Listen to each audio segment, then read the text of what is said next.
అందరికీ శుభాకాంక్షలు, శుభాశీస్సులు.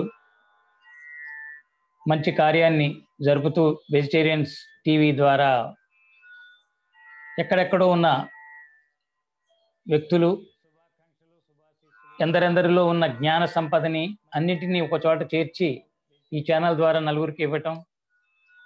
గురువారం నాడు ప్రత్యేకంగా ఒక తత్వాన్ని, అంటే వ్యక్తిత్వం నుంచి ఆత్మతత్వానికి లింక్ అయ్యే ఒక మనం అంశాన్ని తీసుకుంటూ వస్తున్నాం మనం.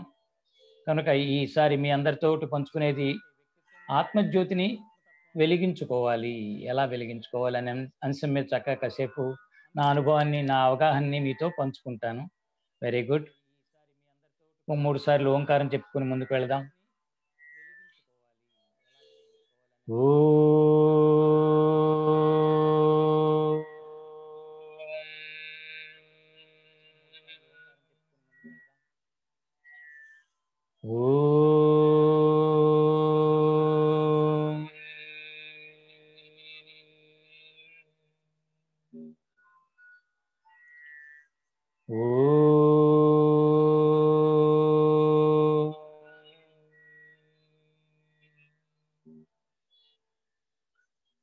శ్రీ గురుభ్యో నమః. ఆత్మజ్యోతి, జ్యోతి, ఆత్మజ్యోతి. జ్యోతి అంటే కాంతినిచ్చే సాధనం, కాంతిని ప్రసరించి ఒక ప్రాంతంలో కాంతిమయం చేసే ఆ సాధనాన్ని మనం జ్యోతి అంటాం. ఎక్కడ జ్యోతి వెలిగిస్తే అక్కడ కాంతిమయం అవుతూ ఉంటుంది. అది జరిగేది. ఆత్మజ్యోతి, జ్యోతులు ఎక్కడైనా ఉంటాయి, మనం చూస్తాం ప్రతి చోట, ప్రతి మతంలో, ప్రతి ధర్మంలో ఉన్నది. జ్యోతి వెలిగించకుండా అక్కడ అగ్ని సాక్ష్యం. జ్యోతి అంటే అగ్నిని సాక్షిగా ఉంచటం.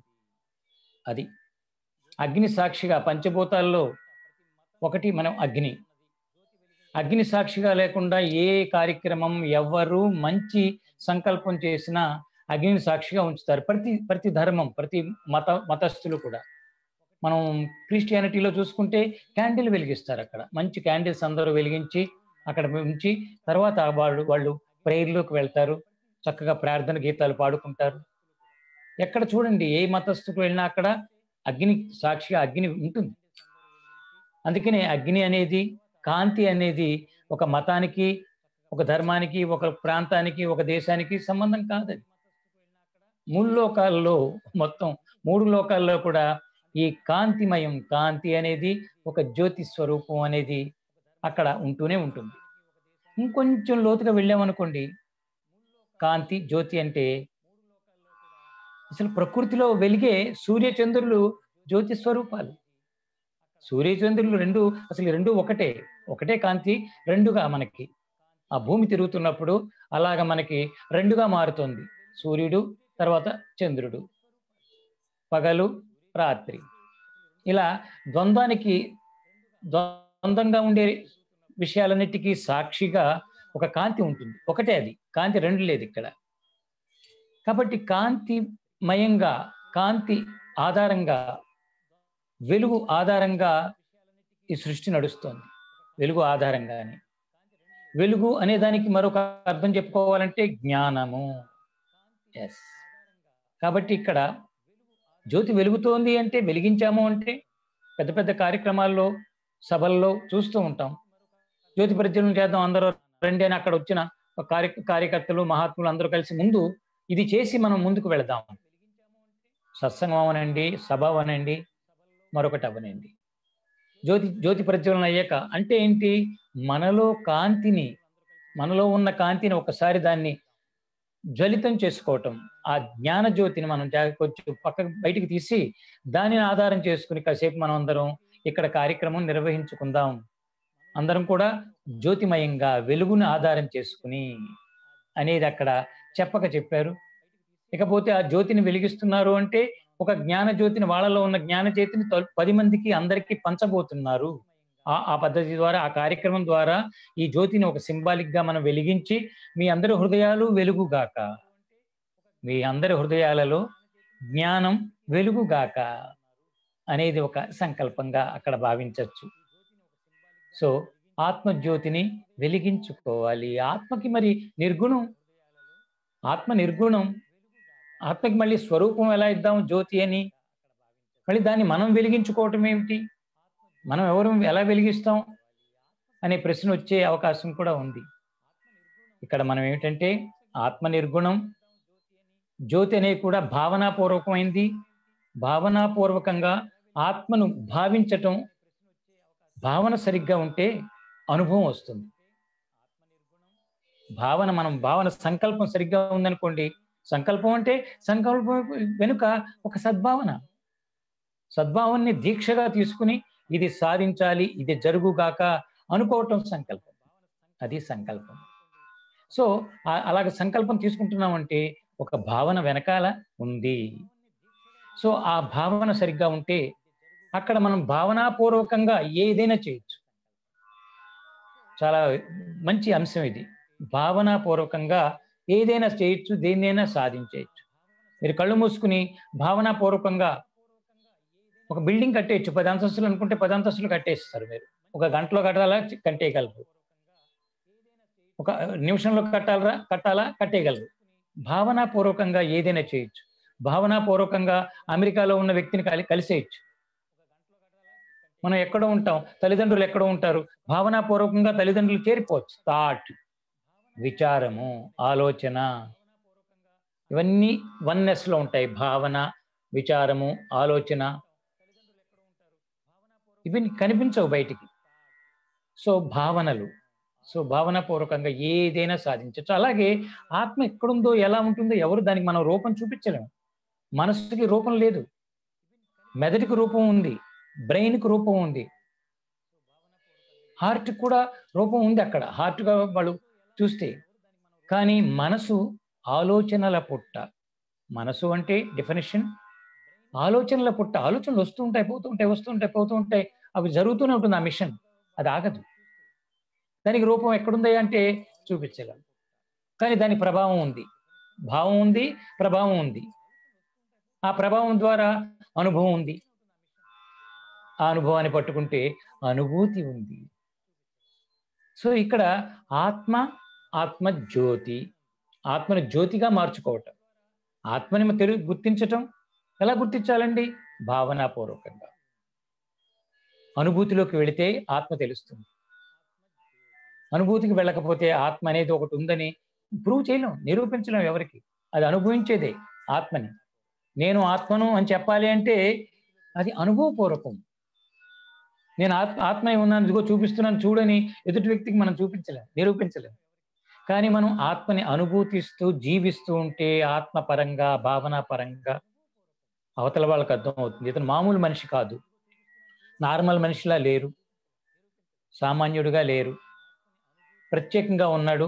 ఏమిటయ్యా అంటే అతను ఆత్మజ్ఞానండి, అతను ఆత్మస్థితిలో ఉన్నాడండి, అతను ఆత్మానుభవం పొందాడండి, అతనికి ఆత్మ సాక్షాత్కారం అయిందండి. మనం ఎన్లైటెండ్ మాస్టర్స్ గురించి ఇలాంటివి చెప్పుకుంటాం కదా. కాబట్టి ఇక్కడ ఏమిటి ఇది? ఆత్మపరంగా ఉండటం, ఆత్మపరంగా కాకుండా సామాన్యులకి, ఆ ఎన్లైటెండ్ మాస్టర్స్కి, ఆత్మానుభూతిలో ఉన్న వారికి ఏమిటి అక్కడ తేడా? ఎలా గుర్తించాలి అంటే ఇది కొంచెం ఆధ్యాత్మికమైన అవగాహన ఉన్న వాళ్ళకే ఇది అర్థమవుతుంది. ఈ ఆత్మజ్యోతి మామూలు వాళ్ళకి కనిపించదు. ఇంకొక జ్యోతిని చూపించవచ్చు. ఈ ఆత్మజ్యోతి అసలు ఆత్మే కనిపించదు, జ్యోతి అసలు కనిపించదు. జ్యోతి తెలియకపోతే వెలుగు ఎక్కడ కనిపిస్తుంది? కాబట్టి అంటే ఆత్మపరంగా మనం ఆలోచించేదంతా కూడా అనుభూతి, అనుభవము, భగవంతుడు అనుభవం. ఇప్పుడు ఆత్మజ్యోతి అంటే భగవంతుడిదే దివ్యజ్యోతి, దైవీ స్థితి. ఆత్మస్థితి అంటే దైవీ స్థితి. నేను ఆత్మను అంటే నేను దైవాన్ని అంతే. ఇంకా రెండో వాక్యం లేదు అక్కడ. కొంచెం పదాలతో చెప్పాలి అంటే పదాలుగా మార్చి, నేను ఆత్మస్వరూపాన్ని అంటున్నామంటే నేను భగవంతుణ్ణి, మరైతే ఆ లక్షణాలు కిందసారి చెప్పుకున్నాం. ఆ లక్షణాలు నువ్వు గుర్తించావా? ఆ స్థితిలోకి నువ్వు వెళితేనే ఆ లోపలికి గర్భగుడిలోకి వెళ్ళినప్పుడే కదా నీకు కూడా దైవం అక్కడ రూపం ఉంటుంది. దైవం ఒక విగ్రహంగానో మరొకటో భావం అక్కడ శక్తివంతంగా ఉంటుంది గర్భగుడిలో. అక్కడ ఒక చిన్న జ్యోతి వెలిగించి ఉంచుతారు. గర్భగుడిలో ఎప్పుడు కూడా చీకటి ఉంటుంది. సాధ్యమైనంత వరకు మనం ఇప్పుడు ఇప్పుడు ఇప్పుడు కొత్త దేవాలయాలు ఏమో కానీ, అసలు పురాతనంగా ఆగమ శాస్త్ర పరంగా దేవాలయ నిర్మాణం జరిగితే, దేవాలయాలు మందిరాలు వేరు, దేవాలయాలు వేరు. మందిరాల గురించి ఇంకో రకంగా మాట్లాడుకోవచ్చు. దేవాలయాల్లోకి వెళితే దైవాన్ని అక్కడ కొలువుంచుకుంటే, దైవాన్ని అక్కడ ప్రతిష్ఠించుకుంటే అక్కడ చీకటి ఉంటుంది. గమనించండి. చీకటిగా ఉంటుంది. గర్భగుడి ఎప్పుడు చీకటి. మన అంతర్ముఖ స్థితి ఎప్పుడు చీకటి. ఆ గర్భగుడి ఒక గుహలాగా. హిమాలయాల్లో గుహలని చెప్తాం. ఆ గుహల్లో కాంతి ఉండదుగా. ఎవరు వెలిగిస్తారు? కాబట్టి సహజంగా అక్కడ ఏముంటుంది అంటే చీకటిగా ఉంటుంది. సో ఇక్కడ కూడా గర్భగుడిలో చీకటిగా ఉంటుంది. ఆ చీకటిలో ఒక విగ్రహం ఏదో రూపంలో ఒక విగ్రహం ఉంటుంది. మనం ఒక జ్యోతిని వెలిగించి చిన్న దీపం చాలక్కడ. ఎంత చీకటి ఎంత గాఢంగా ఉంటే అంత చిన్న దీపమైనా చాలు. చిన్న దీపం కూడా అక్కడ కాంతినివ్వగలదు. ఇక్కడ దీపపు యొక్క కాంతి అక్కడ ఉన్న చీకటి మీద ఆధారపడి ఉంటుంది. చాలా కొంచెం నిగూఢంగా ఉంటుంది. కొంచెం అర్థం చేసుకోండి. నేను సరళంగా చెప్పడానికి ప్రయత్నం చేస్తున్నాను అంతా. ఎందుకంటే నా అనుభవం ఎప్పుడూనండి ఎవరికి చెప్పినా సరళంగా ఉంటుంది, సహజంగా ఉంటుంది. మన పుస్తకాల నుంచి చదువుకొని వస్తే అది పదాలు పెద్ద పెద్ద పదాలు ఒక్కోసారి డిక్షనరీ వెతుక్కోవాల్సి వస్తాయి కొన్ని కొన్ని పదాలకి. కానీ అనుభవపూర్వకంగా చెప్పే మాస్టర్స్‌ని గురువులు, సద్గురువుల దగ్గరికి వెళితే సరళమైన పదాలు. శాస్త్రాలు అక్కర్లేదు. శాస్త్రాలు వాళ్ళు అనుభవించి వాళ్ళ అనుభవాన్ని శాస్త్రంగా మారుస్తున్నారు. శాస్త్రాన్ని అనుభవించేశారు. అది మొత్తం డైజెస్ట్ అయిపోయింది. దాన్ని చక్కగా పిండి పిండి చేసి దాని సారాన్ని తీసేసి ఫైనల్‌గా ఆ సారాన్ని గ్రహించి వీళ్ళు తన పదంగా తన భావనని తన అనుభవంగా మార్చి చెబుతూ వెళితే చాలా సరళంగా ఉంటుందండి. అనుభవం ఎప్పుడు సరళం. అనుభవం ఎప్పుడు సహజంగా ఉంటుంది. కాబట్టి ఇక్కడ గర్భగుడిలో ఎక్కడైనా కాంతి, ఏ రకమైన కాంతి, ఎంత కాంతి ఉంది అని తెలియాలి అంటే అక్కడ చీకటిని బట్టే ఉంటుంది. మీరు సూర్యుడి ముందు మీరు దీపం వెలిగించారనుకోండి, ఏం తెలుస్తుంది? సూర్యుడు హాయిగా గొప్ప కాంతి ఇస్తున్నాడు. మళ్ళీ మనం గొప్పగా వెళ్ళి అక్కడికెళ్ళి అక్కడ నేను వెలిగిస్తా చూడని వెలిగిస్తే అక్కడ ఏమి మనం ఎంత పెద్ద దీపం వెలిగించండి. థౌసండ్స్ వాట్స్ కాదు, thousands of lakhs of watts bulb వెలిగించిన ఆ సూర్యుడి ముందు అసలు వెలిగించినట్టే ఉండదు. అక్కడ వెలిగించాను అని అనుకోవటమే తప్పితే దాని కాంతి ఎందుకు పనిచేయదు. కాబట్టి ఎక్కడ చీకటి ఉందో, ఎంత స్థాయిలో ఏ స్థాయిలో చీకటి ఆవరించి ఉందో అక్కడ మనం వెలిగించే చిన్న అగ్గిపుల్ల చాలు. ఒక్కసారి అలా సుస్సుమని అగ్గిపుల్ల అలా వెలిగించి పట్టుకొని చాలు. ఆ గర్భగుడిలో చీకటి ఉన్న చోట కాంతిమయం మొత్తం తెలిసిపోతుంది. అక్కడ ఉన్న మూర్తి మొత్తం దర్శనానికి వస్తుంది. చిన్న అగ్గిపుల్ల అంత కాంతి అంటే అక్కడ చీకటి ఉంది కనుక, చీకటి అంత గాఢంగా అంత పెర్ఫెక్ట్‌గా ఉంది కనుక. అందుకని చాలా శక్తులు మనకి చీకటిలో బాగా అనుభవానికి వస్తాయి. చీకటి అంటే అదేదో నెగెటివ్‌గా తీసుకుంటాం. చీకటి అంటే నెగెటివ్ కాదు. చీకటి అంటే సహజత్వం. సహజంగా ఉన్న స్థితి అక్కడ. వెలుతురు అంటే మనం సంకల్పించుకొని మన భావాన్ని మన సంకల్పనలతో ఉద్దీపనం చేయటం, ప్రజ్వలనం చేసుకోవటం. కాంతిని మనమే కల్పించుకోవటం మనకు మనమే, మన కోసం మనం. నిన్ను నువ్వే వెలిగించుకోవాలి. నీ జ్యోతిని నువ్వే వెలిగించుకోవాలి. ఎవరో బయట నుంచి వచ్చి వెలిగించరు. నీ అజ్ఞానం ఒక అంధకారం అని చెప్పారు. అందుకని ఎంత అంధకారంలో ఉంటాడో అజ్ఞానపు అంధకారంలో అంతగా గురువు వాక్యం, దైవ వాక్యం బలంగా పనిచేస్తుంది. ఆ అజ్ఞానం గుర్తించకపోతే ఆ అంధకారం తెలుసుకునే వ్యక్తికి మీరు ఎన్ని నీతి సూత్రాలు చెప్పండి, ఎంత సహాయం చేయండి అందుకోలేడు. ఎందుకంటే అతనికి దాని మీద అవగాహన లేదు. దాన్ని యాక్సెప్ట్ చేయట్లా. ఆ చీకటిని యాక్సెప్ట్ చేసినప్పుడే అక్కడ ఉన్న అంధకారాన్ని యాక్సెప్ట్ చేసి లైక్ చేసి ఆ చీకటిలోకి మనం ప్రవేశించాలి, ఇది నాకు కావాలి అని దాన్ని యాక్సెప్ట్ చేసి దాన్ని జీవితంగా మార్చుకొని అక్కడికి వెళ్ళి మనం క్రియలు చేస్తే ఒక్కొక్క క్రియ ఒక జ్యోతి అయిపోతుంది. కాంతిని మనకి మనలోంచి ప్రారంభమవుతుంది. మన ద్వారా జ్యోతి ఎప్పుడు కూడా, కాంతి ఎప్పుడు కూడా మన నుంచే ప్రారంభమవుతుంది. చీకటి అక్కడ ఎక్కడ ఎలా ఉండాలో అలా ఉంటూ ఉంటుంది. మనం జ్యోతిని మనమే వెలిగించుకోవాలి. బయట నుంచి కాంతి ప్రారంభం అవుతుంది. అంటే మనం బయట ఉన్నాం, మన లోపల ఆత్మ ఉంది. ఈ బయట నుంచి మనం కాంతిని వెలిగించి ఆ లోపల ఉన్న ఆత్మని వెలిగించుకోవాలి. ఆత్మజ్యోతి అక్కడ స్థిరంగా ఉంది, అది అక్కడే ఉంది. కానీ ఎవరు వెళ్ళి వెలిగించాలండి అంటే నువ్వే. నీ ఆత్మను నువ్వే గుర్తించాలి, గమనించి గుర్తించాలి, రియలైజ్ అవ్వాలి. దాన్ని కాంతిమయం చేసుకోవాలి అంటావా? ఆ కాంతిని నువ్వు అనుభవించాలంటావా? అనుభూతించాలనుకుంటావా? నువ్వే వెలిగించుకో. దేంతో వెలిగించాలండి? బయట జ్యోతులైతే అగ్గిపుల్లో మరొకటో ఒకదాన్ని మనం ఆ అగ్నిని సృష్టించుకొని, మనం పూర్వకాలంలో అయితే ఇప్పటికీ చేస్తున్నారు. మేము చాలాసార్లు యజ్ఞాల్లో చేశాం. జ్యోతిని మనం అగ్గిపుల్లలతోటి వాటితో కాకుండా ఒక మంచి కర్ర దాంట్లో దీన్ని పెట్టి, ఆ పిడి పెట్టి అక్కడ ఒత్తిని పెడతాం. ప్రతి మన దూదిని పెట్టి దాని మీద కర్ర, ఇంకో కర్ర మీద ఒక కర్ర పెట్టి మనం రాపిడి చేస్తే చక్కగా ఒక పావుగంట అరగంటకి బాగా స్పీడ్గా చేసినప్పుడు అక్కడ మెల్లిగా అగ్ని పుడుతుంది. ఆ అగ్ని పుట్టి అగ్ని చక్కమని అక్కడ ఉన్న ఆ ఒత్తి దీపం మనం ప్రతిని పెడతాం కనుక దూదిని, అది వెంటనే అంటుకుంటుంది. ఇక్కడ అగ్ని పుట్టగానే అది అంటుకుని మంట జ్వాల వచ్చేస్తుంది. ఆ జ్వాల ద్వారా ఆ చెక్కలో, కింద ఉన్న చెక్కలో పై చెక్క తిరుగుతూ ఉంటుంది. కింద ఉన్న చెక్కలో అగ్ని కొన్ని కణాలు వచ్చేస్తాయి. ఆ కణాలు పట్టుకెళ్ళి మనం చక్కగా యజ్ఞకుండంలో వేసి ఆ రకంగా అగ్నిని మనం అక్కడ అగ్ని భగవానుని ఆహ్వానించుకుంటాం. ఇదన్నీ క్రియలు జరుగుతూ ఉంటాయి. మనం చూస్తే ఎంత సహజంగా ఉంటాయో. ప్రకృతి నుంచే ప్రకృతిని తీసుకోవటం, ప్రకృతినే తీసుకొచ్చి మళ్ళీ ప్రకృతిని వెలిగించుకోవటం. ఎక్కడో లేదు. ప్రకృతిలో ప్రతిదీ లేనిదంటూ లేదు. మనం ప్రకృతికి దగ్గరగా లేము, ప్రకృతిగా లేము, వికృతంగా ఉన్నాం మనం. కాబట్టి మనకి ఇవన్నీ తెలియట్లా. చాలా చక్కగా డీప్‌గా ఒకసారి మెడిటేటివ్‌గా ఆలోచిస్తే, అందుకని ఏదైనా విషయాన్ని మెడిటేటివ్‌గా ఆలోచించండి. అతిగా చదివేయకూడదు, అక్కర్లేదు. చదివిన దాన్ని కొంచెం ఆలోచనా పరంగా, భావనా పరంగా, అనుభవపరంగా తీసుకున్నప్పుడే అక్కడ కాంతి, జ్ఞాన కాంతి, అనుభవ జ్ఞానం దొరుకుతుంది. చదివేసి ఇక్కడ నింపుకుంటే అంతే, వాడికి వచ్చే అహంకారం అది. అది మెల్లిగా సారం గ్రహించి మెల్లిమెల్లిగా డైల్యూట్ దిగి ఆజ్ఞాచక్రం దగ్గరికి ఒక డివైనిటీని అది కల్పించుకున్న ఆ జ్ఞానం డివైన్ స్పాట్ ఇది. మనం ఎక్కడైతే థర్డ్ ఐ అంటాం కదా, ఇక్కడికి వచ్చేటప్పటికల్లా ఆ పుస్తక జ్ఞానం అంతా కూడా ఇక్కడ ఈ థర్డ్ ఐ దగ్గర అది స్థితి మారుతుంది.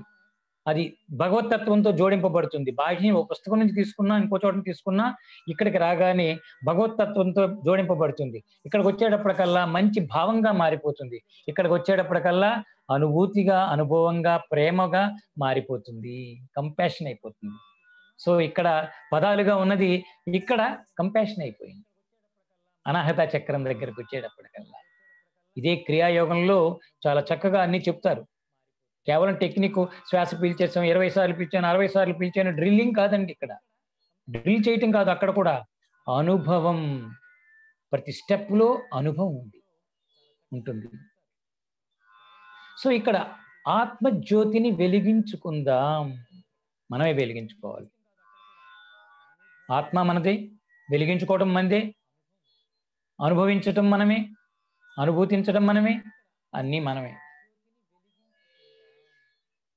సో ఈ ఆత్మజ్యోతిని, ఆత్మస్థితికి వెళ్ళటానికి ఏం కావాలండి అంటే విల్ పవర్ కావాలి. ఆత్మస్థైర్యం లాంటి శక్తి కావాలి.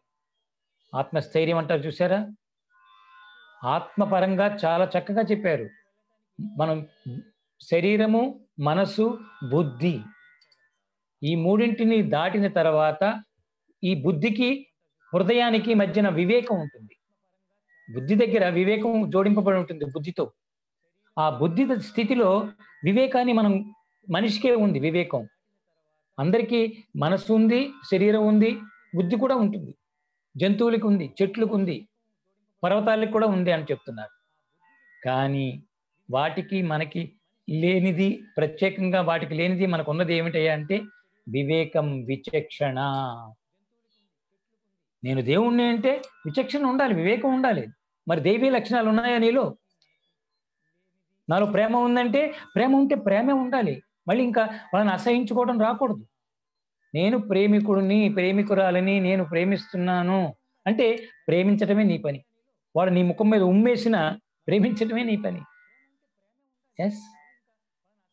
అంతేకాని వాడేమో డబ్బులు ఇచ్చినప్పుడు, వాడు మనకి భోజనం పెట్టినప్పుడు, వాడు ఏదైనా పట్టుకొచ్చి వస్తువులు ఇచ్చినప్పుడు, అబ్బా నేను ప్రేమిస్తున్నాను రా, ఐ లవ్ యూ అంటాం. వాడు ఏదైనా ఒక రోజున ఇవ్వటం మానేస్తే, మర్చిపోతే, పాపం వాడి మాయ ఏదో ఆవరించి ఏదైనా ఇదైతే మిస్ అయితే వెంటనే మనకు క్షణంలో వచ్చేస్తుంది హేటెడ్నెస్. వాడి మీద యుద్ధం, వాడి గురించి స్టోరీలు. మరి ప్రేమ అంటే అంత మారిపోయేదా? తాత్కాలికమైందా ప్రేమ అంటే? ప్రేమ అంటే స్థిరంగా ఉండేది. ప్రేమ అంటే మన సహజ స్థితి, స్వస్వరూపం, స్వస్థితి. ప్రేమ అనేది స్వస్థితి, స్వీయ స్థితి. అది గుర్తుపెట్టుకోవాలి మనం. భగవంతుడి స్థితి, భగవంతుడి స్థిరం. భగవంతుడు చంచలం కాదు, మారిపోడు భగవంతుడు. మనం మార్చేసుకుంటాం భగవంతుడి పేరుతోటి. మన భావాలకు తగ్గట్టుగా భగవంతుడిని మార్చేస్తూ ఉంటాం, లెక్కలు కట్టేస్తాం. ఇవాళ ఉన్నాడంటాం, రేపు లేడంటాం. ఇవాళ లేడంటాం. పెద్ద కష్టం రాగానే ఈ కరోనా వస్తే భగవంతుడు ఉన్నాడండోయ్. మనం భగవంతుని అలా భగవంతుడితో ఆడుకుంటున్నాం.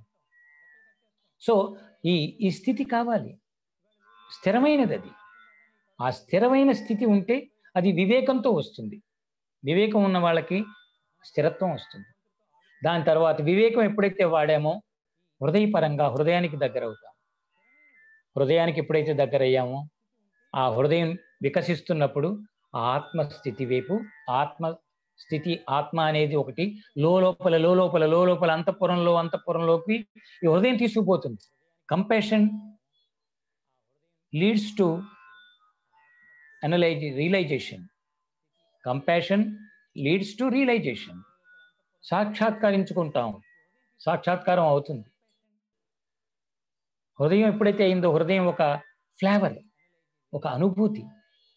ఆ అనుభూతిని తీసుకుంటూ వెళుతూ ఉంటే, ఆస్వాదనలో వెళుతూ ఉంటే మెల్లిమెల్లిగా అక్కడ ఒక కొత్త స్థితి వచ్చేస్తుంది, సహజంగా వస్తుంది. ఒకసారి మనసుని దాటి బుద్ధిని దాటి వివేకంలో ఉండి, వివేకంతో పరిపూర్ణంగా, వివేకంతో విచక్షణతో ఉంటే హృదయ స్థితి సహజంగా వస్తుంది. మన ప్రయత్నం చేయక్కర్లా. ఎప్పుడైతే హృదయం వచ్చిందో జాగ్రత్త పడాలి. అక్కడ ప్రయత్నంతో రాలేదు కనుక ప్రయత్నంతో వచ్చేది కాదు. వీటికి ప్రయత్నం ఉంది. ఈ శరీరాన్ని దాటడానికి, మనసును దాటడానికి, ఆలోచనలు పక్కన పెట్టడానికి, మనసు పరంగా ఉండే వికారాలని పక్కన పెట్టడానికి, ఇంద్రియాలని కాసేపు పక్కకి పంపడానికి ఇక్కడ మనకి ప్రయత్నం ఉండాలి. అదే సాధన అక్కడే కావాలి. కానీ ఈ బుద్ధి దగ్గరకు వచ్చాక రెండు తెలుస్తూ ఉంటాయి, విచక్షణ తెలుస్తూ ఉంటుంది. ఆ విచక్షణను పట్టుకుని అసలైన దాని వైపు వెళ్ళటమే. తాత్కాలికమైనది, కృత్రిమంగా ఉన్నదాన్ని వదిలిపెట్టి స్థిరమైనది, అసలైనది, శాశ్వతమైన దాని వైపు మనం వెళ్ళటం మొదలు పెడితే ఆ ద్వంద్వ స్థితిలో అక్కడ హృదయం పనిచేస్తుంది, మెదడు పనిచేయదు, మైండ్ ఉండదు, అక్కడ మనసు ఉండదు, హృదయం పనిచేస్తుంది. కాబట్టి అక్కడికి వచ్చేటప్పటికల్లా వికారాలు తగ్గుతాయి. అక్కడి నుంచి అహంకారం డైల్యూట్ అవటం మొదలవుతుంది. ఎప్పుడైతే అహంకారం డైల్యూట్ అయిందో అక్కడ మొదలవుతుంది హృదయపూర్వకమైన స్థితి. విశ్వపరంగా మారతాం, లౌకికం నుంచి అలౌకికంగా మారతాం. దేహం దాటిపోయి మనం ఆత్మకు దగ్గర అవ్వడానికి ప్రారంభం అవుతాం. ఆత్మాయణం మొదలవుతుంది, ఆత్మ ప్రయాణం. అందుకని బాహ్యం నుంచే మనం అటు వెళ్ళాలి. బాహ్యంలో చేసే ఆలోచన, సంకల్పం అది బుద్ధి దగ్గరికి వెళ్ళి విచక్షణతో ఒక మంచి భావాన్ని కల్పించుకుని సద్భావనని, ఆ సద్భావన ద్వారా మనం ప్రయాణం చేయటం మొదలు పెడితే ఆ ప్రయాణం ఒక ఎత్తు. ఇంతవరకు ఇటువైపు ప్రయాణం అంతా ఒక ఎత్తు, ఇటువైపు ప్రయాణం ఒక ఎత్తు. మనం ఇల్లు దాటి ఒక దేవాలయానికి వెళ్ళాలనుకుని అక్కడ వెళ్ళి పూజ చేసుకోవాలి, అక్కడ దైవం ఉన్నారు, ఆ దైవానికి దగ్గరవ్వాలి. సాయిబాబా గుడికి వెళ్తే సాయినాథుని దర్శించుకోవడానికి వెళ్తున్నాను, సాయినాథుడు అక్కడ సాక్షాత్తు ఉంటారు అక్కడ. అక్కడికి వెళితే నాకు చాలా సార్లు కోరికలు తీరాయి, చాలా మందికి తీరుతున్నాయి, కాబట్టి నేను వెళ్తున్నాను. ఎక్కడికి వెళ్తున్నావు అని దారిలో ఎవరిని అడిగితే సాయిబాబా గుడికి వెళ్తున్నాను, సాయి దర్శనం కోసం వెళ్తున్నాను. ఎస్, అక్కడ వెళ్తే దర్శనం అవుతుంది. ఆ భావన కావాలి.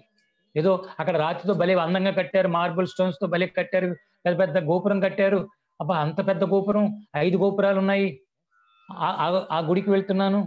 లోపల ఎంత చక్కగా సుందరంగా ఎర్రటి రంగులో అలంకరణ చేసి ఒక మార్బుల్ స్టోన్ తో విగ్రహం ఎంత బాగా చేశారో అనుకుంటే అక్కడ విగ్రహమే ఉంటుంది. దైవం ఉన్నారు, సాయినాథుడు ఉన్నాడు, దత్తాత్రేయుడు ఉన్నారు, లక్ష్మీదేవి ఉంది, సాక్షాత్తు ఆ దేవత అక్కడ ఉన్నది అనే భావనతో వెళితే, ఆ దైవ దర్శనం కోసం నేను వెళుతున్నాను అనే భావనలో వెళితే అక్కడ దైవం దొరుకుతుంది. సో మనం ఇదంతా దారిలో ఎవరైనా కనిపిస్తే సద్భక్తులను మనం పలకరిస్తే, నేను బాబా గుడికి వెళ్తున్నాను రా, అచ్చా బాబా గుడికి వెళ్తున్నావా, ఓకే ఓకే, నా తరపున కూడా దండం పెట్టు అంటారు. అవతల వాడు నిజమైన భక్తుడు అనుకోండి, మంచి భక్తుడు అనుకోండి, అతను అయ్యో భలే నేను వెళ్ళలేకపోతున్నానే, వీడు వెళ్తున్నాడు, మరి నువ్వు కొంచెం నా తరపున బాబాకి దండం పెట్టరా, నేను వెళ్ళలేకపోతున్నా అంటే వాడు కూడా పరమ భక్తుడు, మంచి భక్తుడు అవటం వల్ల వీడు బాబాని కలుస్తున్నాడు వెళ్ళి. ఏది ఏది ఇంకేం వాళ్ళకి దగ్గరం కాదు, అక్కడ సాక్షాత్తు బాగా ఉన్నారు, అక్కడ భగవంతుడు ఉన్నాడు, భగవంతుని కలుస్తున్నాడు. కాబట్టి ఆయన కలిసి నా మాట కూడా చెప్పరా, నేను రాలేకపోతున్నా, వస్తాను, రేపెప్పుడు వెళ్తాను అంటే చూడండి ఆ భావన ఎలా ఉండాలో. వీడేమో నేను బాబా గుడికి వెళ్తున్నాను, బాబా దర్శనానికి వెళ్తున్నాను రా అని వీడంటాడు ఈ భక్తుడు. అవతల భక్తుడు కూడా మంచి భక్తుడైతే నా నమస్కారం కూడా తెలియజేయి అంటే ఏదో ఫిజికల్ లెవెల్లో జరుగుతున్నట్టే. ఎస్, అక్కడ ఎలా అయింది, ఆ ఫిజికల్ స్టేటస్ ఎలా వచ్చింది, వీళ్ళు భావన చేసుకున్నారు, సంకల్పం చేసుకుంటున్నారు. నేను గుడికి వెళ్ళటం లేదు, బాబా స్థానానికి, బాబా ఉన్న ఆ ఇంట్లోకి వెళ్తున్నా, గృహంలోకి వెళ్తున్నా, ఆయన కుటీరంలోకి వెళ్తున్నా, ఆయన ఆశ్రమంలోకి వెళ్తున్నా. అక్కడ కూర్చుని ఉంటాడు ఆయన. మామూలు వాళ్ళకి విగ్రహమేమో, నాకు సాక్షాత్ వ్యక్తే, అక్కడ భౌతికమే అనే భావన ఉన్న వారికే. అంటే అది ఎప్పుడు ఎక్కడి నుంచి వస్తుంది, అది ఆ స్థితి చెప్పండి. అంతర్ముఖ స్థితి. బాహ్యముఖం, అంతర్ముఖం. బాహ్యముఖంలో చేసే చేష్టలు చేసేవన్నీ కూడా ఒక రకం, బాహ్యంలో వెలిగించే దీపాలు ఇవన్నీ కూడా ఒక రకం. ఈ మధ్యన జ్యోతి వెలిగించడం అంటే కరెంటు బల్బులు పెట్టేస్తున్నారు పూజా మందిరాల్లో. అసలు నిజానికి మంచి నువ్వుల నూనెతోటి మంచిగా ఒక మంచి దీపాన్ని పెట్టి రోజు ఉదయాన్నే చక్కగా శుద్ధి చేసి వెలిగించటం, శుద్ధత్వం చాలా ముఖ్యమైనది. ఆ దీపపు కుందిని, ఆ దీపాన్ని చక్కగా శుద్ధంగా బాగా కడిగి తోమి చక్కగా చేసి బాండం సో చేసి దానిలో మళ్ళీ ఫ్రెష్గా నూనె మునిగిపోసి కొత్త బత్తిని పెట్టి అప్పుడు వెలిగిస్తే అది ఎలా అయితే అక్కడ శుద్ధమైందో ఇక్కడ శుద్ధమవుతుంది. ఎలాగైతే అక్కడ కొత్త మనం దీపం ఒత్తిని పెట్టామో మన లోపల ఒక లింక్ని ఏర్పాటు చేసుకుంటున్నాం, కనెక్టివిటీని. సో ఎప్పుడైతే ఎలాగైతే అక్కడ మనం ఒక ప్రజ్వలనం చేసి ఒక ఫ్లేమ్ మన అక్కడ వచ్చిందో జ్యోతి వెలుగు, అంతే లోపల మొదలవుతుంది. జ్యోతి దీపం వెలిగించుకోవటం చాలా మందికి అదేదో చేయకూడని క్రియ. నేను ఈ మధ్యన చూశాను, ఇద్దరు వ్యక్తులు నాతో ఇంత వాదన వేశారో, మేము ధ్యానం చేస్తున్నామని. ధ్యానం చేయి, చాలా మంచిది, ధ్యానం అల్టిమేట్. ధ్యానాన్ని మించింది సృష్టిలో మరొకటి లేదు. ఫైనల్ గా ఎవరైనా సరే ధ్యాన స్థితికి చేరాల్సిందే. కానీ నిజంగా నువ్వు ఆ స్థితికి వచ్చావా, అది ultimate, final, peak, highest, no doubt highest status ధ్యానం. వాళ్ళు ధ్యానం చేస్తున్నారు, మీరు దీపాలు ఎందుకు పెడతారండి అని నన్ను అడుగుతున్నాడు. నా ఇష్టం అయ్యా, అది అక్కర్లేదండి, దీపం ఎందుకు, ఇంకోటి ఎందుకు, మీరు బొట్టు ఎందుకు పెట్టుకున్నారు. ఒక 6 నెలల క్రితం 5 నెలల క్రితం జరిగిన డిస్కషన్ వాళ్ళిద్దరూ వచ్చి, నాకు భలే వినోదంగా ఉంది. ఎందుకంటే ఒక్కొక్కసారి కొంతమంది మూర్ఖులతో వాదిస్తుంటే చాలా బాగుంటుంది. అంటే ఎందుకంటే మూర్ఖత్వాన్ని తెలుసుకోవాలి. సమాజంలో ఏ స్థాయిలో మూర్ఖత్వం ఉంది, ఏ స్థాయిలో వ్యక్తులు బంధించుకుని ఉన్నారో కూడా మనకు వాళ్ళ ద్వారా మనకు ఒక అజ్ఞానం జ్ఞానంగా మారి తెలుస్తూ ఉంటుంది. సో వాళ్ళు వాదిస్తున్నారు, దీపం ఎందుకండి, మనం లోపల వెలిగించుకోవాలి, ధ్యానంలోకి మీరు వెళ్ళగానే అన్నీ అయిపోతాయి, మీరు ధ్యానం చేయట్లేదు అనమాట అన్నాడు నన్ను. అవును నాన్న, నేను ధ్యానం చేయటం లేదు, దీపాలు వెలిగించుకుంటూనే కూర్చున్నాను.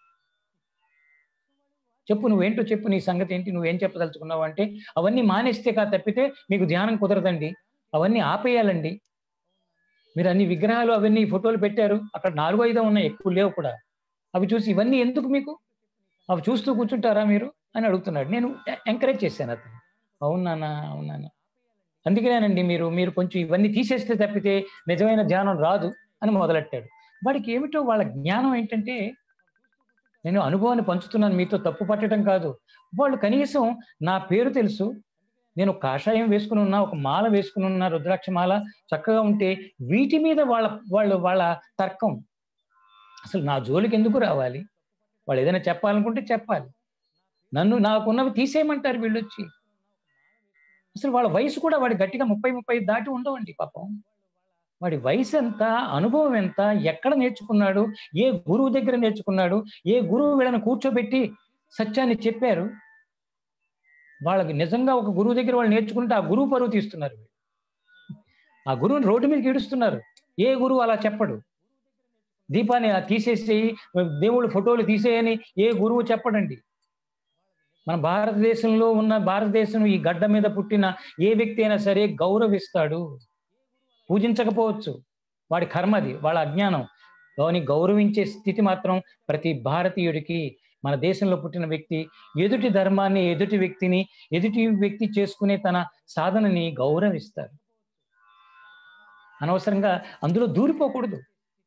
ఇక్కడ నేను 60 ఏళ్ళు దాటిన వ్యక్తిని, కూర్చుని ఉన్నాను, మాట్లాడుతున్నాను, నా గురించి తెలిసే వచ్చారు, నాకు వాళ్ళు లెక్కలు చెప్తారు. అంటే వాడు చెప్పినట్టు నేను ఉండటానికి ఇక్కడ ఉన్నానా? అంటే వాళ్ళకి పాపం మెచ్యూరిటీ రాలేదండి. ఇందాక చెప్పానే, పుస్తకాలు చదివేసి ఇక్కడ నింపుకుని మాబోటి వాళ్ళ దగ్గరికి వచ్చి కోతి గంతులు, కుప్పి గంతులు అంటారే. మాకు తెలుసున్నదే ఇంత, మేము తెలుసుకుంటున్నాం. మేము కూడా గురువుని పట్టుకొని, గురు పరంపరని పట్టుకొని రోజు ప్రక్షాళన జరుగుతోంది. జ్ఞానం అనేది సాధన జరుగుతోంది. ఇది ఎక్కడుంది? ఎంతో అంతం లేనిది కదా! జరుగుతోంది. పొందుతున్నాం, పడిపోతున్నాం, లేస్తున్నాం. ఇది మా స్వానుభవం. వాళ్ళెవరో వచ్చి ఇద్దరు వ్యక్తులు వాళ్ళు. వాళ్ళని చూస్తే ఇంకోళ్ళైతే ఏం చేస్తారో మరి. మనం చెప్పుకోవాలి, సార్ గ్రేట్ మాస్టర్, నాకు మంచి సోల్మేట్ లాగా పత్రిజీ సార్ అయితే 4 పీకి పంపించేవారేమో గట్టిగా. ఆయన కరెక్ట్ పర్సన్ వాళ్ళకి. ఎస్.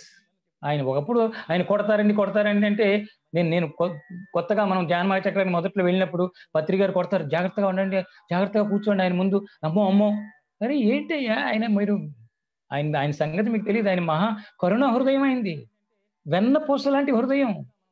ఆయన కొట్టాడు అంటే అక్కడ మీరు మీ స్థితి అది. కొట్టకపోతే మీరు మారరు. కాబట్టి అది కరెక్ట్. ఆయన చెయ్యెత్తేదాకా మీరు తెచ్చుకుంటున్నారు. ఆయన స్థితి అది కాదు. ఏ మాస్టర్ స్థితి, ఏ సద్గురు స్థితి, ఏ సాధువు స్థితి చెయ్యెత్తే స్థితి కాదు. వాళ్ళు శిక్షించాలనుకుంటే గుర్తుపెట్టుకోండి, మహాత్ములు, యోగులు, అవధూతలు, వీళ్ళు శిక్షించాలి ఎదుటి వ్యక్తిని అనుకుంటే శారీరకంగా వాళ్ళు బాహ్యం ద్వారా శిక్షించక్కల్లా. వాళ్ళు ఒక థాట్ రిలీజ్ చేస్తే వాళ్ళ డివినిటీ నుంచి తగులుతుంది. వాళ్ళకి చేతకానితనం కాదు. వాళ్ళు అప్పుడే అది వాడటం ఎందుకు, అందరి మీద ఉపయోగించటం ఎందుకని అందులో వాళ్ళు నెగిటివ్ అస్సలు వాడరు. నెగిటివ్‌కి వాళ్ళ శక్తులు, సిద్ధులు అస్సలు వాడరు. వాళ్ళు వాడాలనుకుంటే ఆ శక్తిని వాడి అవతల వాడిని శిక్షించాలి అనుకుంటే క్షణం వాళ్ళకి అసలు మనం ఏ పద్ధతిలో శిక్షిస్తున్నాడో కూడా మనం తెలుసుకోలేము. ఎస్, గుర్తించలేము. కాబట్టి వీళ్ళిద్దరిని చూస్తుంటే ఆయనలాగా ఏదో ఒకటి తీసి ఒక్కటి కొడితే దెబ్బకి వాళ్ళకి ఆ దిమ్మ తిరిగి, అమ్మ ఓహో ఆధ్యాత్మికం అంటే ఇదా అని తెలుసుకుంటారేమో అని అనిపించింది. కానీ అది నా వల్ల కాదు కనుక భరిస్తూ ఉన్నా హాయిగా. సాయినాథుడు చెప్పిన సబూరి చూస్తూ ఉన్నా. వాళ్ళ మాటలు అల్లుళ్ళు వెళ్తున్నాయి. అన్ని విన్నా ఫైనల్‌గా మీకు తల్లిదండ్రులు ఉన్నారా అని అడిగా. మీకు తల్లిదండ్రులు ఉన్నారా? లేకపోవడం ఏంటండి, మా నాన్నగారు కానీ ఇతను చెప్తున్నారు మా తల్లిదండ్రులు ఇలాగా. మరి వాళ్ళు ఎలా వచ్చారే ఆ స్థితికి? గొప్పగా చెప్పారు వాళ్ళ గురించి. వాళ్ళు గొప్పవాళ్ళు ఎలా అయ్యారు చెప్పు? మీ ఇంట్లో దీపం వెలగలేదా? వెలిగించలేదా? మీ తాతలు, మీ తల్లిదండ్రులు ఎవరు ఇంట్లో దీపం వెలిగించలేదా? శుభకరంగా, మంగళకరంగా మార్చుకునే క్రియలేమి చేయలేదా? చేశారండి. అవును. మా ఇంట్లో మా అమ్మమ్మ గారు చేస్తారు. ఏదో చెప్పుకొచ్చారు పెద్దవాళ్ళ గురించి. మరి మీకేమైందయ్యా అది? మీరు వాళ్ళకంటే గొప్పవాళ్ళా? ఈ ప్రపంచంలో ఉన్న మహాత్ములందరూ దీపాలు వెలిగిస్తూ ఉంటే, చక్కగా కార్యాలు చేస్తుంటే, మంగళకరమైన విషయాలు, క్రియలు చేస్తుంటే, మీరొచ్చి అది తప్పు, ఇది తప్పు. అసలు మీరు తప్పులు చెప్పడానికొచ్చారా? ఒప్పుని గ్రహించడానికొచ్చారా? సత్యాన్ని గ్రహించడానికొచ్చారా? మీ దగ్గర అప్పుడు చివర్లో అదే చెప్పా. మీరు ఫుల్ ఆఫ్ నెగెటివ్ ఉంది మీ దగ్గర. నెగెటివ్‌ని నింపుకుంటున్నారు. మీరు ధ్యానం అంటున్నారు. ధ్యానం పేరుతో చెయ్యకూడనివన్నీ కలెక్ట్ చేసి పెట్టుకున్నారు. అది చేయకూడదు, ఇది చేయకూడదు, అలా ఉండకూడదు, ఇలా ఉండకూడదు అని చెప్తున్నారు మీ ఇద్దరు. మీరు వెళుతున్న మార్గానికి వ్యతిరేకంగా జీవిస్తున్నారు. నష్టపోయేది మీరే. మేమేం తీసుకోం. మీరొచ్చి మాట్లాడితే ఆఫ్టర్ ఆల్ అంటే మీరు బయటికెళ్ళగానే తలుపేస్తా. అంతే అయిపోయింది క్లోజ్డ్. కానీ మీరు ఈ పద్ధతిలో వెళితే మీరు ధ్యానం అంటున్నారు. మీరు ధ్యానంలో లేరు. ధ్యానం ఉంటే సత్య దర్శనం ఉంటుంది. గౌరవించటం ఉంటుంది. పెద్దవాళ్ళను చక్కగా నమస్కరించటం ఉంటుంది. అంతేకాని మ వాళ్ళ జీవితాల్లోకి, నా జీవితంలోకి, నా ఇంట్లోకొచ్చి నా లెక్కలు కడతావేంటయ్యా మీరిద్దరు? అసలేమనుకునొచ్చారు ఇక్కడికి లోపలికి? నేను మిమ్మల్ని బయటికి పంపడానికి ఒక్క పదం చాలు. ఒక్క పదం వాడానంటే బయటికి పోతారు మీరు. కానీ మళ్ళీ మళ్ళీ రండి. మీకు చాలా అవసరం, క్లీనింగ్ అవసరం. మీరు భ్రమలో ఉన్నారు. భ్రమని మీరు జ్ఞానం అనుకుంటున్నారు. కాబట్టి మీరు తీసుకుంటారా? క్లీన్ చేసుకుంటారా? చేసుకోండి. లేదా మంచి అనుభవ జ్ఞాని దగ్గరికెళ్ళండి. నా ద్వారా ఏమైనా అవుతుందనుకుంటే మళ్ళీ రండి. ఈసారి హాయిగా వినటానికి రండి, తెలుసుకోవడానికి రండి, చెప్పడానికి రాకండి. నాకు మీ ద్వారా నాకు గురువులున్నారు, గురు పరంపర ఉంది. మీ దగ్గర నేర్చుకోవాల్సినంత కర్మ నాకు ఇంకా లేదు. మీ వయసెంత? మీ అనుభవం ఎంత? మీ వెనకాల శక్తి ఎంత? మీ వెనక ఉన్న గురువులెంత?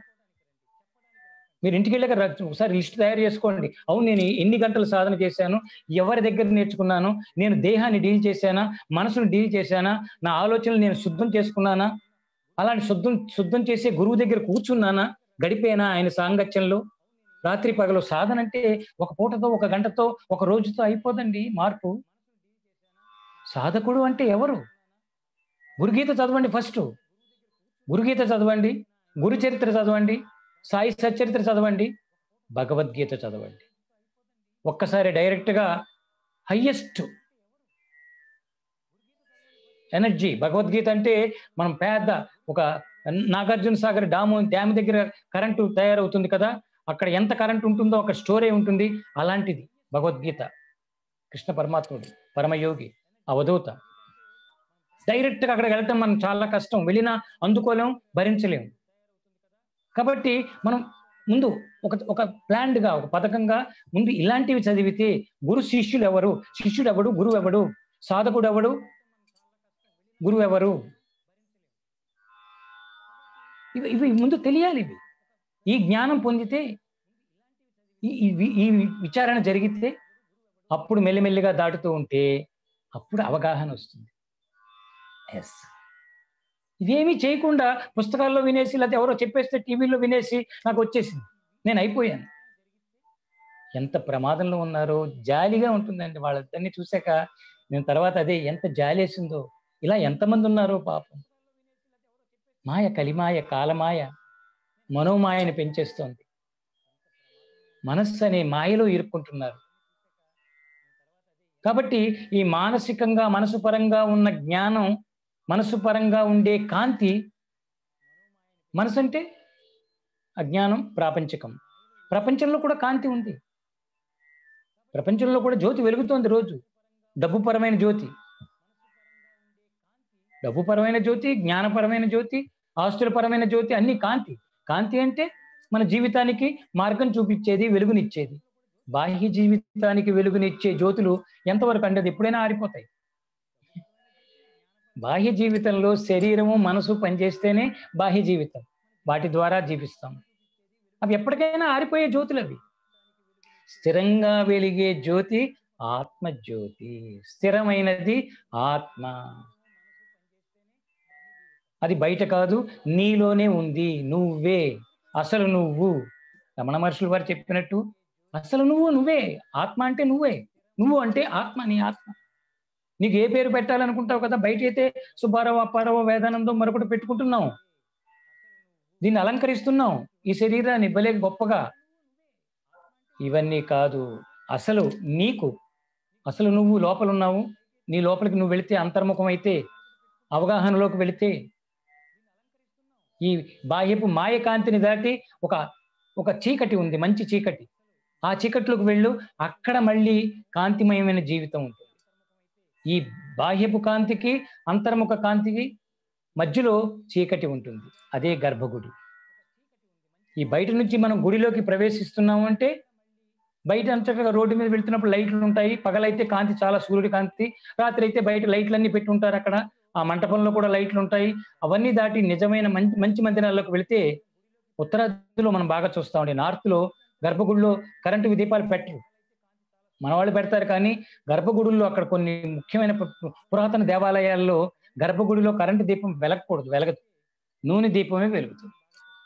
సో ఇవన్నీ దాటి, ఈ కాంతిని దాటి, బాహ్యపు మాయ కాంతి, విద్యుత్ శక్తిని, ఈ దీపాలను కాంతిని దాటి గర్భగుడిలోకి వెళ్ళగానే చీకటి, చీకటిలో ఒక దీపం వెలుగుతుంది. ఆ దీపపు కాంతిలో చీకటి ఉంటుంది, కాంతి ఉంటుంది. అక్కడ రెండూ ఉంటాయి. సో అలాగా మనం ఈ బాహ్యపు వ్యవహారాన్ని దాటాలి. ఈ మాయ జ్యోతిని దాటి ముక్త స్థితికి తీసుకువెళ్ళే జ్యోతి, ఆత్మజ్యోతి వైపు వెళ్ళాలి. ఇక్కడ వెలిగించుకోవటము అంటే, వెలిగించుకోవడం అంటే ఏదేదో మనం ఇక్కడి నుంచి మోసుకుని వెళ్ళి పెద్ద పెద్ద అగ్గి పెట్టి చాలా ఇంకోటి పట్టుకెళ్ళి అక్కడ వెలిగించాలి, అది కాదు. ఇక్కడ వెలిగించటము అంటే వికసింపజేసుకోవటం, వికసింపజేసుకోవటం,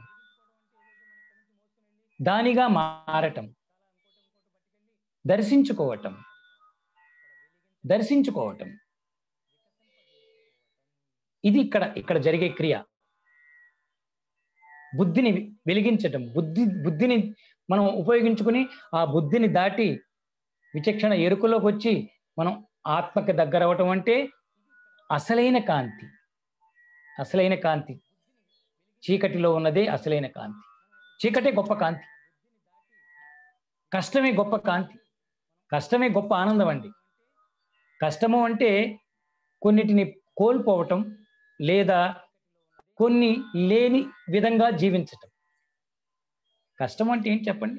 సమస్య. మన కష్టాలు వచ్చాయంటే ఏదో ఉన్నది పోయింది కష్టం, లేదు ఏదో కోరుకుంటున్నాం అది లేదు, అది దొరకలేదు, పొందలేదు, అది కష్టం.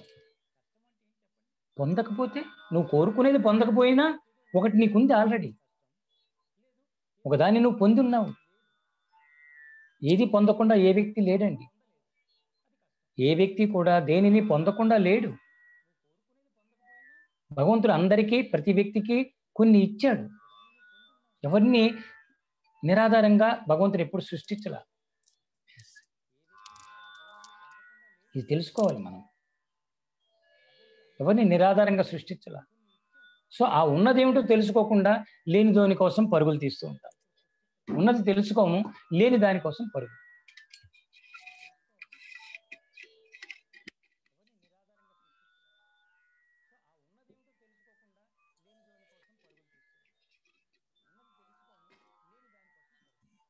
సో మన దగ్గర ఉన్న జ్యోతిని చూడటం లేదు, కొత్తది ఏదో వెలిగించాలి. ఆల్రెడీ వెలుగుతూ ఉంది, ఇక్కడ ఆల్రెడీ పొంది ఉన్నాం. కాబట్టి ఇక్కడ జ్యోతి వెలిగించటం అంటే మనల్ని వికసింపజేసుకోవటం, మనం ఓపెన్ అవ్వటం, ఆల్రెడీ ఉన్న కాంతిని ఆధారం చేసుకుని మనం జీవించటం. మనం కాంతికి దూరంగా జీవిస్తున్నాం, బాహ్యంలో జీవిస్తున్నాం అంటే కృత్రిమ కాంతి, కానీ దాంట్లో జీవిస్తున్నాం. అయిన దాన్ని వదిలిపెట్టి, అసలైన దాన్ని వదిలిపెట్టి కాని దాంట్లో జీవిస్తున్నాం. అదొక అంధకారం, కాంతిగా ఉన్న అంధకారం.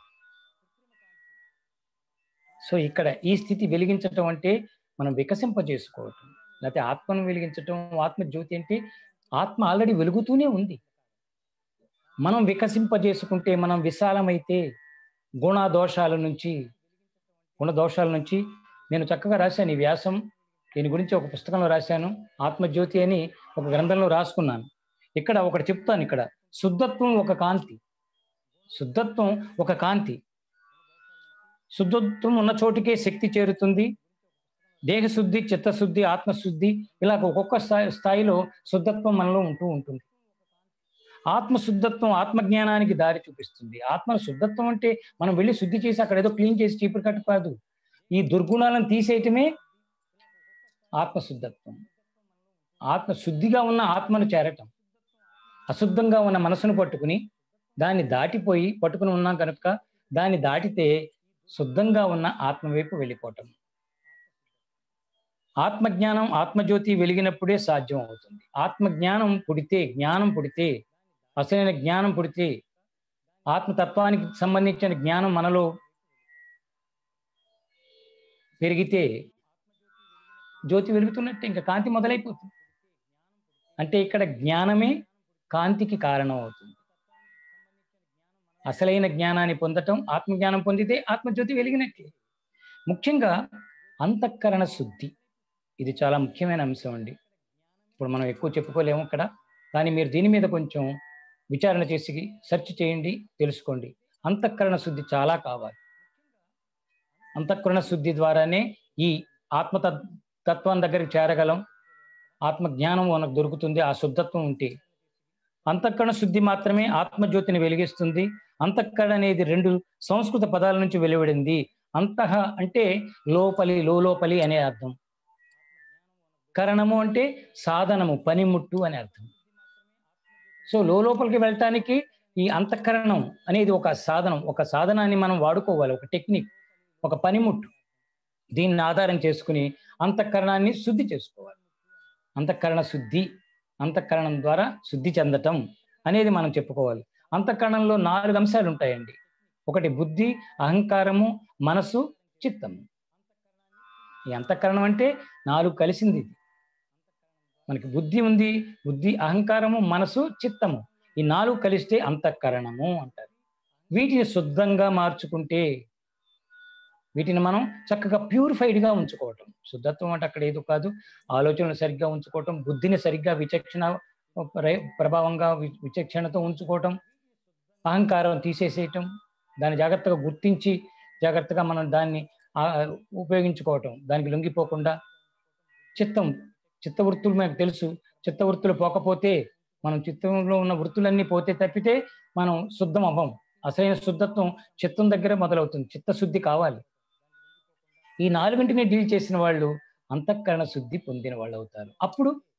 అప్పుడు అంతఃకరణ శుద్ధి ఎప్పుడైతే అయిందో అప్పుడు ఆత్మ వైపు మనం ప్రయాణం చేయగలుగుతాం. దానితో ముడిపడి, అంటే మనసు అంటే ఆలోచించే శక్తి, గుర్తించే శక్తి. దానితో ముడిపడి గుర్తించిన ప్రతి దానిని జ్ఞాపకంగా మార్చి చేష్టలను కల్పించేది చిత్తము. అది చిత్తము అంటే ఏమిటంటే మనసుతో ముడిపడి వచ్చిన ఆలోచనని జ్ఞాపకంగా, మెమరీగా మార్చేస్తుంది, వృత్తులు పెంచేస్తుంది, డబల్ త్రిబుల్ చేసేస్తుంది. అది చిత్తము. ఈ 4 వ్యక్తి అంతరాంతరాల్లో ఉండి నడిపిస్తుంటాయి. తంత్రయోగ మార్గాల ప్రకారం ఈ 4 వ్యక్తి యొక్క మంచి చెడులకు కారణం అవుతాయి. అది తంత్రయోగంలో అసలు తంత్ర ఏం చేస్తుంది, ఏంటంటే ఆ మార్గం అంటే ఈ 4ంటిని డీల్ చేస్తుంది తంత్ర. అందుకని తంత్ర సాధన చాలా గొప్పది, అవసరమైనది. సరిగ్గా మంచి గురువు ద్వారా వెళితే ప్రాక్టికల్. అక్కడ తంత్ర సాధన అంతా ప్రాక్టికల్. మనిషికి ఇతర జీవులకి ఉన్న తేడా ఒకటే, విచక్షణ, డిస్క్రిమినేషన్.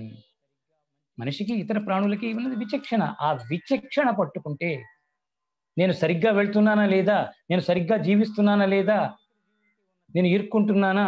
ఇందాక చెప్పాను, ఆత్మస్థైర్యం కావాలి, ఒక విల్ పవర్.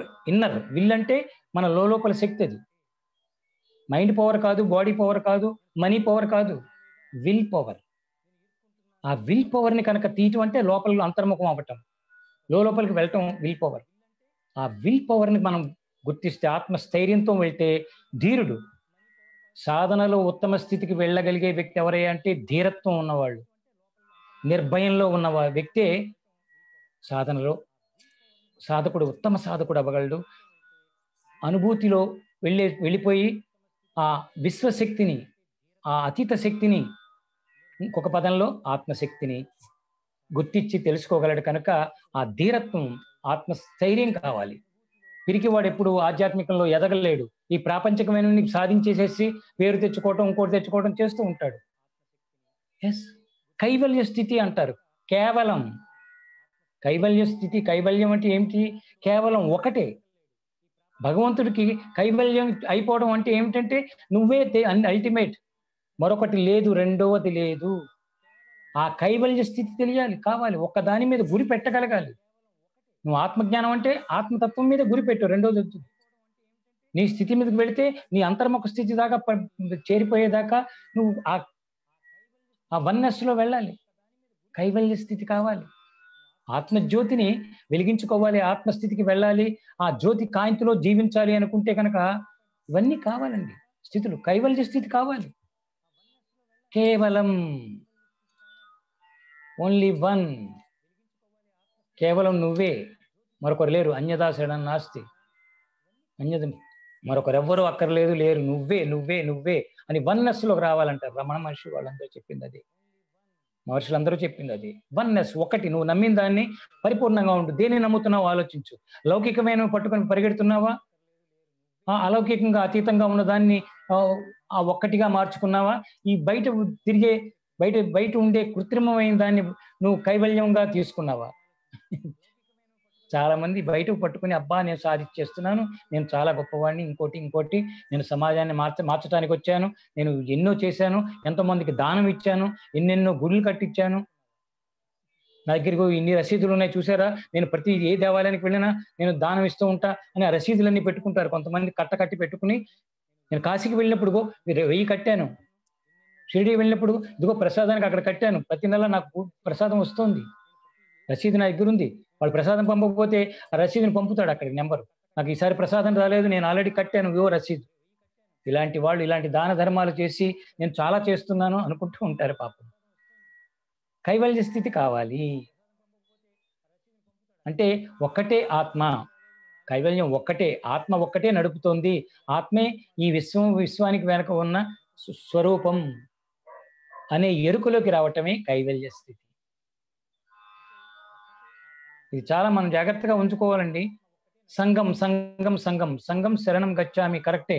సంఘాన్ని మనం చక్కగా తీసుకోవాలి, అన్నిటినీ మనం ధారణ చేయాలి, అన్నిటినీ గౌరవించాలి, అందరినీ మనం చక్కగా మన వాళ్ళుగా మార్చుకోవాలి. సంఘం నాది, నేను సంఘం, నేనే సంఘం, నేను సంఘం, సంఘం అంతా నేనే. కానీ ఇక్కడ చూడండి, ఆధ్యాత్మికంగా ఆలోచించినప్పుడు, ఇలాగ ఆత్మపరంగా వెళ్ళాలనుకున్నప్పుడు, ఆత్మజ్ఞానం, ఆత్మ సాక్షాత్కారం వైపు ప్రయాణించే వ్యక్తి ఎలా ఉండాలంటే, సంఘ సంస్కరణ కంటే ఆత్మోద్ధరణ చాలా గొప్పది. ఆత్మను ఉద్ధరించుకోవటం, తనను తాను ఉద్ధరించుకోవటం, తనను తాను తెలుసుకోవటం, ఆత్మోద్ధరణ చాలా గొప్పది. సంఘం పరంగా చేసే వాటికంటే కూడా ఆ సంఘ సంస్కర్తలు వాళ్ళందరూ కూడా చూడండి, అక్కడ బందీ ఏముంటారు వాళ్ళు, అది ఒక స్థితే, ఒక స్థాయిలో ఆ మెట్టు అవసరమే, కానీ ఎప్పుడూ అక్కడే ఉండకండి, అది చాలా మాయలో ఉంచేస్తుంది. సంఘము, సమాజము, లోకము, ఇది ఒక రకమైన మాయ. ఆ మాయను మనం ఒప్పుకోవాలి, గౌరవించాలి. కానీ వ్యక్తిత్వం వైపు వచ్చినప్పుడు, అంతర్ముఖం అయినప్పుడు, ఆత్మ వైపు తను ప్రయాణం చేసే వ్యక్తి ఆత్మోద్ధరణకి ప్రధాన పీట వేయాలి. ఆత్మోద్ధరణ కోసమే వచ్చాం మనం. ఆత్మను ఉద్ధరించుకున్న వ్యక్తికి ప్రపంచం ఒక ఆట, నాటకం, simple. Death is a simple. Yes, everything simple. పోగొట్టుకోవడం సింపుల్, పొందడం కూడా సింపులే. పొందటానికి ఇది ఏమీ కష్టపడ్డదు, అతను పొందడం కోసం పరుగులు తీయడండి, వచ్చేస్తాయి అతని దగ్గరికి. ఎవరైతే ఆత్మ ఉద్ధరణ కోసం ప్రయత్నం చేస్తారో, అంతర్ముఖమై ఆ విశ్వశక్తికి కనెక్ట్ అయి ఉంటారో, విశ్వధర్మానికి, ఈ సామాజిక ధర్మం, దేహ ధర్మం, మనోధర్మం, సామాజిక ధర్మం, ఇవన్నీ దాటిపోవాలండి. ఇవన్నీ చూస్తూనే మెట్లు ఎక్కాలి. ఒక్కొక్క మెట్టు ఎక్కుతూ వెళ్ళిపోయి నువ్వు ఆత్మోద్ధరణ దగ్గరికి చేరాలి.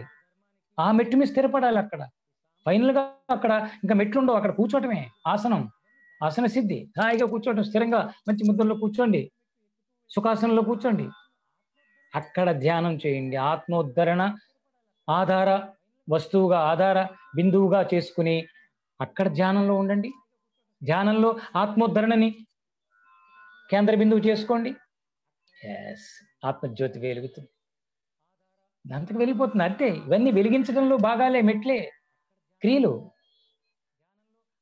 అగ్గిపెట్టి తెచ్చాం, దాన్ని తెరిచాం, దాంట్లోంచి ఒక అగ్గిపుల్ల తీసాం, దాన్ని మళ్ళీ పట్టుకున్నాం, అగ్గిపెట్టిని తిరగేసాం, మళ్ళీ దాని మీద రాసాం, వెలగలేదు, మళ్ళీ రాసాం, వెలగలేదు, మళ్ళీ గట్టిగా జాగ్రత్తగా టెక్నికల్గా అలా గీయగానే వెలిగింది.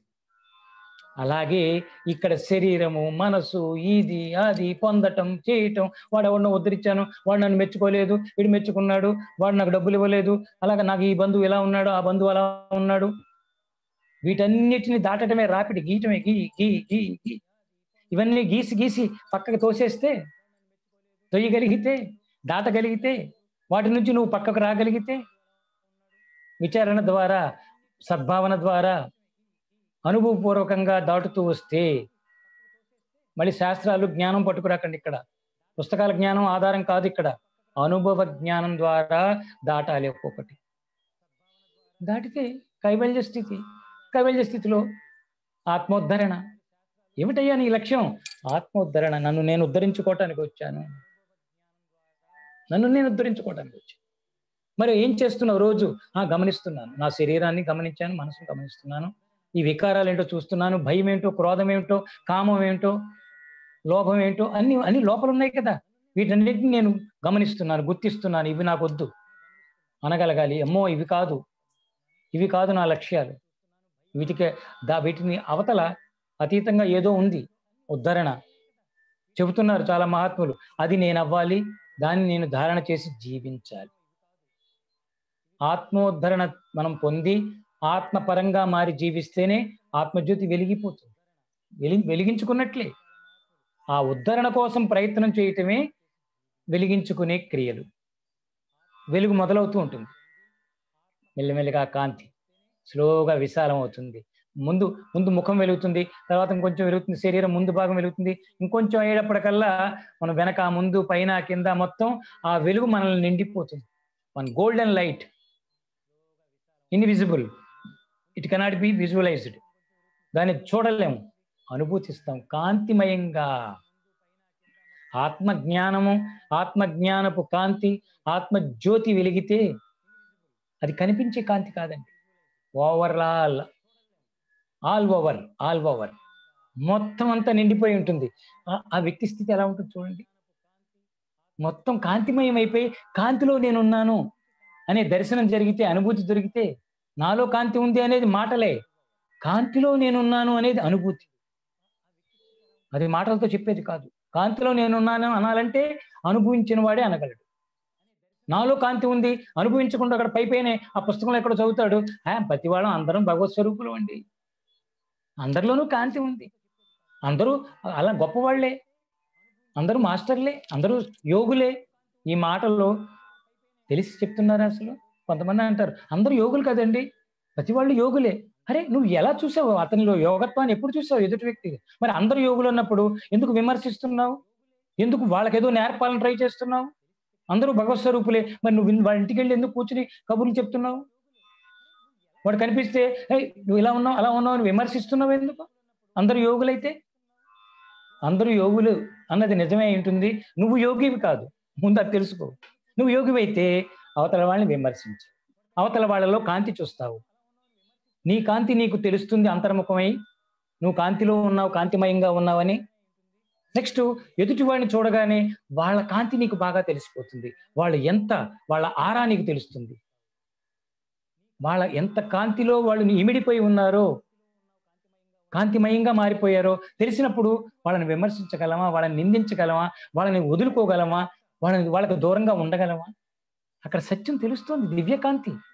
ప్రతి వ్యక్తిలోనూ కాంతి ఉంది, ప్రతి వ్యక్తిలోనూ భగవంతుడు ఉన్నాడు, ప్రతి వ్యక్తి భగవంతుడే అనేది మనం కనుక గుర్తించి, అంటే అనుభవపూర్వకంగా, అంటే ఇంకా మనిషికి మధ్యన ఏమిటండి ఇంకా తేడా ఏంటి చెప్పండి? భేదం ఎక్కడి నుంచి వస్తుంది? స్త్రీ ఎవరు, పురుషుడు ఎవరు, ముసలాడెవడు, వీళ్ళెవరు, ఆ ఊరు వాడు, ఈ ఊరు వాడు, ఆ దేశం వాడు, ఈ దేశం వాడు, ఇవన్నీ ఎక్కడుంటాయి? ఇంకెందుకు ఉంటాయి చెప్పండి? మనిషిగా చూసే మనిషి తత్వం మనలో ఉంటే యువతల వ్యక్తిలో వస్తే అవతల వ్యక్తి పూజనీయం. All are divine, everything divine, సబ్కా మాలిక్ ఏక్ అంటావా. అంతేకాని నా దేవుడు వేరు, నీ దేవుడు వేరు, మా సాయిబాబా వేరు, మీ గుళ్ళో సాయిబాబా వేరు, మా రాముడు వేరు, మీ రాముడు వేరు, అయోధ్య రాముడు వేరు, మళ్ళీ మా ఊళ్ళో ఉన్న రాముడు వేరు. ఎలా అవుతారు? మన ఊళ్ళో ఉన్న రాముడు, అక్కడ ఉన్న రాముడు వేరు ఎలాగా? అయోధ్య ఒక స్థానం, ఆయన జన్మస్థానం, శక్తి ఒక రకమైన శక్తి, నో డౌట్. కానీ రాముడు అక్కడైనా ఇక్కడైనా ఎక్కడైనా ఇక్కడైనా ఒకటే రాముడు, రెండు రాముడు లేరు, ఉండరు, ఇద్దరు దేవుళ్ళు ఉండరు. ఇదే మనం వెలిగించుకోవటం అంటే, వెలుగుని నింపుకోవటం అంటే, కాంతిమయంగా మార్చుకోవటం అంటే ఇదే. అక్కడ ఏదో లిటరల్ గా వెళ్ళి ఫిజికల్ గా ఒకటేదో ఉంటుంది, పెద్దగా కొవ్వొత్తి దానికి ఏదో ఉంటుంది, ఆ మూత తీయాలి, అక్కడ కప్పు తీయాలి, వెలిగించి మళ్ళీ కప్పు పెట్టాలి. ఇదేం కాదండి ప్రాసెస్. ఈ కర్మలను గుర్తించి కర్మలను దాటటం, వికారాలను దాటటం, అహంకారాన్ని దాటటం, ఇది ఇక్కడ మనం జరగాల్సిన క్రియ. వెలిగించటం అంటే ఈ రకంగా ఉంటుంది, వెలిగించే స్థితి, వెలిగించాల్సిన ప్రాసెస్. మనం ఇప్పుడు ఒక శుద్ధత్వం గురించి చెప్పుకుందాం. చక్కటి మెసేజ్ ఇది. శుద్ధత్వం, శుద్ధత్వం లేకపోతే కుదరదు. ఇక్కడ ఇందాక చెప్పుకున్నాం, దేహశుద్ధి, మనోశుద్ధి, చిత్తశుద్ధి, ఇవన్నీ శుద్ధత్వం అనేది కావాలి, ప్యూరిఫికేషన్. ఈ ప్యూరిఫై చేసుకోవాలి. మనం వంట వండే ముందు ఆ గిన్నెని, పాత్రని మనం బాగా కడుక్కుని, నిన్న వండుకున్న పాత్ర అది, అయితే వండలేదేమో ఎప్పుడో వండిన పాత్ర, మనం దాన్ని కడుగుతాం, ఒకసారి కడిగి తోముకుంటాం. మట్టితో ఇవి కొంతమంది తోముతారు, లేకపోతే ఈ మధ్యన రకరకాల పౌడర్స్ వచ్చేస్తాయి, పౌడర్స్, కెమికల్ పౌడర్స్, వాటితో తోముతారు. రకరకాల ఏదో రకంగా దాన్ని కడగాల్సిందే, శుద్ధి చేయాల్సిందే. శుద్ధి చేయకుండా మనం వెళ్ళం. కాబట్టి శుద్ధత్వం చాలా అవసరం అండి. ఆత్మతత్వానికి వైపు వెళ్ళాలనుకుంటే, ఆత్మతత్వాన్ని చేరుకునే వ్యక్తికి శుద్ధత్వం ఉందా లేదా, నీలో కొన్ని శుద్ధత్వం, శుద్ధక్రియలు జరగాలి. వాటినే పంచపునీతాలు అంటారు. పునీతంగా మార్చుకోవటం, ప్యూరిఫై చేసుకోవటం. ఇక్కడ చెప్తున్నారు కొన్ని శుద్ధత్వాల గురించి తెలుసుకుందాం. 5 రకాల శుద్ధ క్రియలు ఉంటాయి, శుద్ధ స్థితులు. మొదటిది వాక్శుద్ధి. వాక్శుద్ధి, శుద్ధత్వం ఉంటే సిద్ధత్వం వస్తుందండి. సిద్ధత్వానికి మనం ట్రై చేయగల, శుద్ధత్వానికి మనం ప్రయత్నం చేయాలి, మనం క్రియలు జరపాలి శుద్ధత్వం కోసం. సిద్ధత్వం గురించి మీరు ఏం చేయక్కర్లేదండి. కొంతమంది సిద్ధుల కోసం ఆ సాధన చేయనా, ఈ సాధన చేయనా అక్కర్లేదు. శుద్ధత్వం మీరు సాధించండి, ఈ 5 శుద్ధులని సాధించండి చాలు. మనం చెప్పుకునేవి వాక్ శుద్ధి అంటే, 1000 కోట్ల ప్రాణులను సృష్టించిన ఆ భగవంతుడు మాట్లాడే వరాన్ని ఒక మనిషికే ఇచ్చాడు, ఒక్క మనిషికే ఇచ్చాడు, ఒక్క మనిషికే ఇచ్చాడు.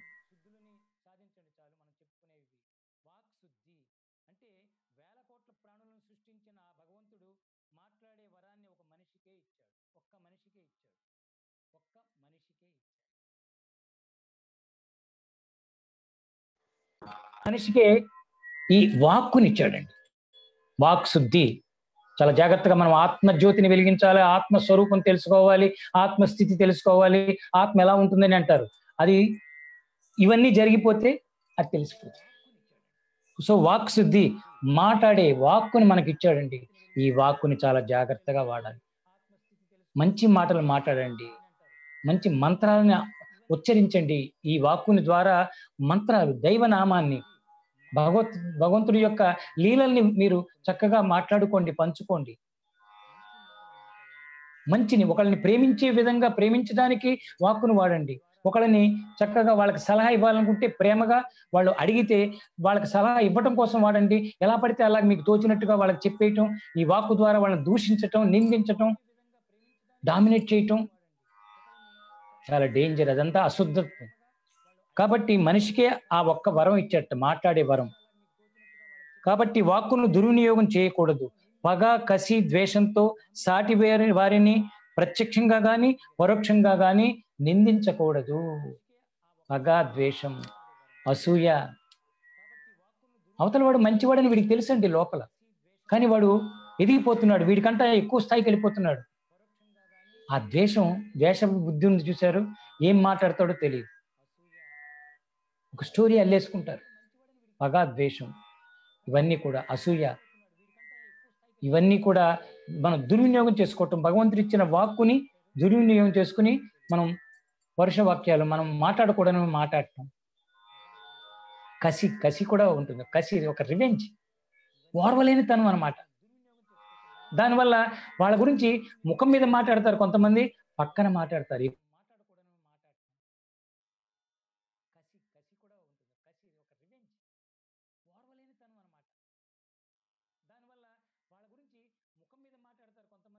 ఆ కసితో మాట్లాడేస్తూ ఉంటారు. ఆశ్చర్యం వేస్తుంది, ఎందుకు నీలో ఇంత కసి అంటే తట్టుకోలేక. వాళ్ళతో అనలేరు పక్కన. ఇవన్నీ వాక్శుద్ధత్వాన్ని కోల్పోవటం. ప్రత్యక్షంగా కానీ పరోక్షంగా కానీ నిందించకూడదు. మంచిగా నెమ్మదిగా ఆదరణతో పలకరించాలి. చూసారా, మనం ఎవరైనా మంచి మాటని మంచిగా నెమ్మదిగా ఆదరణ, ఆప్యాయత, ఆత్మీయతతో చక్కగా వాళ్ళ తప్పుని మీరు తెలియజేయాలనుకున్నా ఈ పద్ధతిలో తెలియజేయండి. ప్రేమగా, నువ్వు చాలా మంచివాడివి, ఏమనుకోకే, నేను చెప్తాను ఒకటి, నువ్వు ఇలా ఉండకు అని చెప్పండి, మారతారు. నువ్వు అలా చేస్తున్నావు, నీలాంటి దుర్మార్గుడితో ఉండకూడదు, నీలాంటి వాడితో స్నేహం చేయకూడదు, అసలు నువ్వు నాశనం అయిపోతావు. ఇలా మనం అతిగా మనం పరుషంగా మాట్లాడకూడదు. చక్కగా మంచిగా ఆప్యాయత మనం వాళ్ళతో మాట్లాడగలి. అమంగళాలు మాట్లాడేవారు తారసపడితే ఓ నమస్కారం పెట్టి పక్కకు వచ్చేయండి. అమంగళం, ద్వేషము, అసూయ, అహంకారము, కసి ఇలాంటి భావాలతో మాట్లాడటము అంటే అమంగళం. ఏం చేసినా, ఏం చూసినా, ఏం చెప్పినా కూడా మంగళకరంగా ఉండాలండి. మంగళకరం. దీపం వెలిగించడం జ్యోతి అంటే మంగళకరం. అది మంగళకరమైన క్రియ, అది మంగళ ప్రధానమైన క్రియ అది. కాబట్టి మనం ఇతరులతో మాట్లాడేప్పుడు అమంగళం మాట్లాడే వాళ్ళ ముఖం కూడా చూడకూడదు. ఎందుకంటే అంటుకుంటుంది, అది పెద్ద వైరల్ అది. ఈ నెగిటివ్ చూశారు, నెగిటివ్ పెద్ద వైరల్, నెగిటివ్గా మాట్లాడటం. అందుకని మనం చాలా జాగ్రత్తగా ఉండాలి. బంధాలు, ఆధ్యాత్మికంగా వెళ్ళే వాళ్ళు సరైన వాళ్ళతో బంధుత్వం ఉండాలి, బంధం ఉండాలి. ఎలా పడితే అలా బంధాలని అందరినీ మనం ఆహ్వానించకూడదు. లిమిటేషన్ ఉండాలి, ఒక హద్దు ఉండాలి. లేకపోతే ఆధ్యాత్మికం ఎదగదండి. ఒక కంచె ఉన్నప్పుడే ఆధ్యాత్మికం, ఒక మొక్క వృక్షం అవుతుంది, లేకపోతే అవ్వదు. వృక్షంగా మారాలనుకుంటున్నారా? మీ ఆధ్యాత్మిక స్థితి, మీ అంతర్ముఖ స్థితి, మీ అవగాహన స్థితి, దానికి ఒక కంచి కట్టుకోవాలి. ఈ అమంగళకరంగా మాట్లాడే వాళ్ళ జోలి, వాళ్ళతో కలవకండి, వాళ్ళ ముఖం కూడా చూడకండి. చక్కగా చెప్తున్నారు. వాక్శుద్ధి అప్పుడు వస్తుంది. మీరు మాట్లాడదలుచుకుంటే లిమిటెడ్గా, అవసరమైన మేరకు మాట్లాడండి. అది కూడా మంగళకరంగా మాట్లాడండి, ఆప్యాయతతో, మంచితనంతో మాట్లాడండి. సో అది ఒకటి. రెండవది, అసలైన జాగ్రత్త పడటం. అమంగళం మాట్లాడేవాళ్ళు, దుర్మార్గంగా ఉండేవాళ్ళు, స్వార్థంలో ఉండే వాళ్ళని వాళ్ళ ముఖం కూడా చూడకండి, వాళ్ళతో అసలు స్నేహం చేయకండి. సాధ్యంత వరకు దూరంగా ఉండటానికి ప్రయత్నం చేయండి అనేది ఇక్కడ చెప్తున్నారు. అది వాక్శుద్ధి సాధించడానికి ఇది ఒకటి చెప్తున్నారు. రెండవది దేహశుద్ధి. దేహమే దేవాలయం. దేవాలయాన్ని ఎంత శుభ్రంగా ఉంచుకోవాలి చెప్పండి. దేవాలయంలో ఎంత చక్కటి వాతావరణం ఉండాలి, అక్కడ ప్రతిదీ కూడా శుద్ధంగా ఉండాలి. అలాగే మన దేహం పరిపూర్ణంగా శుద్ధంగా ఉండాలి. దేహంలో ఉన్న ప్రతి పార్టు, ఎలాగైతే దేవాలయంలో ప్రతి కొమ్మ, ప్రతి స్తంభాలు అక్కడ ఉంటాయి, స్తంభాలు ఉండొచ్చు, గోడలు ఉండొచ్చు, ప్రతిదీ అక్కడ ప్రతిదాన్ని మనం శుద్ధం చేసుకుంటాం, శుద్ధంగా ఉంచుతాం. అక్కడ ఉదయమే మొదటి క్రియ అన్ని చక్కగా కడిగి ముగ్గులన్నీ పెట్టి అక్కడ శుద్ధిత్వం. అలాగే ఈ దేహాన్ని కూడా శుద్ధంగా ఉంచాలి. దేహంలో ఉన్న ప్రతి భాగం శుద్ధంగా ఉందా లేదా, దేహంలో ఉన్న ప్రతి భాగం శుద్ధంగా ఉందా లేదా, ప్యూరిటీగా ఉందా లేదా మనం గమనించి శుద్ధత్వాన్ని చేసుకోవాలి. దాన్ని పరిశుభ్రంగా ఉంచుతూ 2 పూట్ల స్నానం చేయాలి. చిరిగిన అపరిశుభ్రమైన వస్త్రాలను ధరించరాదు. మరి దీనికి అలంకరణ చేస్తున్నాం బాహ్యంలో. చక్కగా బాగా శుద్ధంగా ఉండే వస్త్రాలు, మురికి పట్టినవి, చిరిగిపోయినవి కాకుండా కనీస అవసరాలతోటి మనకున్న దాంట్లోనే దీన్ని చక్కగా అలంకరించుకోవటం, దీన్ని ప్యూర్గా ఉంచుకోవటం. దేహశుద్ధి చాలా ముఖ్యం. అందుకని ఉదయాన్నే ఎందుకు స్నానం చేయాలండి అంటే, ఎందుకంటే దేహం శుద్ధంగా లేకపోతే, దేహం ఫ్రెష్గా మారకపోతే, రిఫ్రెష్ అవ్వకపోతే మనసు, దీని ప్రభావం మనసు మీద ఉంటుంది, ఆలోచనల మీద ఉంటుంది, మన చుట్టూ ఉన్న వాతావరణం మీద ఉంటుంది. మన దేహం అశుద్ధం అయితే దీని ప్రభావం ఉంటుందిగా. కాబట్టి దీన్ని శుద్ధం చేసుకోవాలి. దేహశుద్ధి రెండవది చాలా ముఖ్యం. ఇకపోతే కర్మశుద్ధి. కర్మశుద్ధి చాలా ముఖ్యమైనది. ఇది కూడా మనస్సును ఎల్లప్పుడూ ధర్మ న్యాయాల వైపు మళ్లించాలి. మనసే కర్మలకు కారణం అవుతుంది. మనసులో పుట్టే ఆలోచనలే కర్మకి కారణం. ఏ కర్మ చేస్తాం? యాక్షన్కి కారణం. మనసులో ఆలోచన లేదనుకోండి, కర్మలు ఆగిపోతాయి. నిర్విచార స్థితి ఉన్న వ్యక్తి నిష్క్రియలో ఉంటాడు. సో క్రియాయోగం అంటే క్రియలను ఆధారం చేసుకుని క్రియలను జరుపుతూ, క్రియలను చేస్తూ చేస్తూ మెల్లిగా నిష్క్రియలోకి వెళ్ళటం. అది యోగత్వమే, ఇది యోగత్వమే. అలాగే ఇక్కడ మనం కర్మయోగం చేయాలి. కర్మయోగం, అందుకని కర్మ సన్యాసంలో ఇది ప్రధానమైన పాత్ర అవుతుంది. ఈ 5 రకాల ఈ పంచపునీతాలని మనం కర్మయోగంలో బాగా చెప్తాం. కర్మయోగంలో భాగం ఇవన్నీ కూడా, ఈ 5 రకాల శుద్ధులు. కాబట్టి మనశ్శుద్ధి ఏమిటయ్యా అంటే, మనస్సును ఎల్లప్పుడూ ధర్మ న్యాయాల వైపు మళ్లించాలి. మనస్సు చంచలమైనది, ఎప్పుడు వక్ర మార్గాల వైపు వెళ్ళాలని ప్రయత్నిస్తూ ఉంటుంది. మనస్సు ఎప్పుడు వక్ర మార్గం. ఇక్కడ వక్ర మార్గం అంటే ఏంటి? అయితే గతంలోకి వెళుతుంది, లేదా పక్కకి వెళ్ళిపోయి భవిష్యత్తులోకి వెళుతుంది. ఈ పక్కకైనా పారిపోతుంది, ఈ పక్కకైనా పారిపోతుంది. వక్ర మార్గాలు అవన్నీ. సక్రమైన మార్గం ఎదురంటే వర్తమానంలో ఉండటం, ఈ క్షణంలో ఉండటం, ఎలా ఉన్నావో అలా ఉండటం, ఏదై ఉన్నావో అది తెలుసుకుని ఉండటం, సత్యంలో ఉండటం, సత్య దర్శనంలో ఉండటం, ఎదుటి వ్యక్తిలో ఉన్న సత్యాన్ని గ్రహించి జీవించటం. కానీ ఈ మనసు అలా ఉండదండి. ఇది గతంలోకైనా పరిగెడుతుంది, భవిష్యత్తులోకైనా పరిగెడుతుంది. ఎప్పుడు దాని పని వక్ర మార్గాల వైపే పరుగు తీస్తూ ఉంటుంది. దానివల్ల అనేక సమస్యలు వస్తాయి. దీనివల్ల దుఃఖం చేకూరుతుంది. దుఃఖం అంటే ఏమిటి? కానిది చేయటం, కాని దానిని ఆలోచించటం, కాని మార్గంలో వెళ్ళటం, అవసరం లేని మార్గంలో వెళ్ళటం. ఈ మనసు అటు లాక్కుపోతుంది. ఈ మనసు ఎప్పుడు కూడా అటు లాక్కుపోతుంది. కాబట్టి ఈ మనశ్శుద్ధి చాలా అవసరమైనది. మనశ్శుద్ధిని సాధించాలి మనం. కాబట్టి ఎవరికి హాని తలపెట్టని మనస్తత్వం కలిగి ఉండటమే మనశ్శుద్ధి. ఎవరికి హాని కలగకూడదు, ఎవరికి హాని కలగకుండా చూసుకోగలగాలి. కాబట్టి మనశ్శుద్ధి. మనం ఇంకోటి ఇక్కడ భాండశుద్ధి,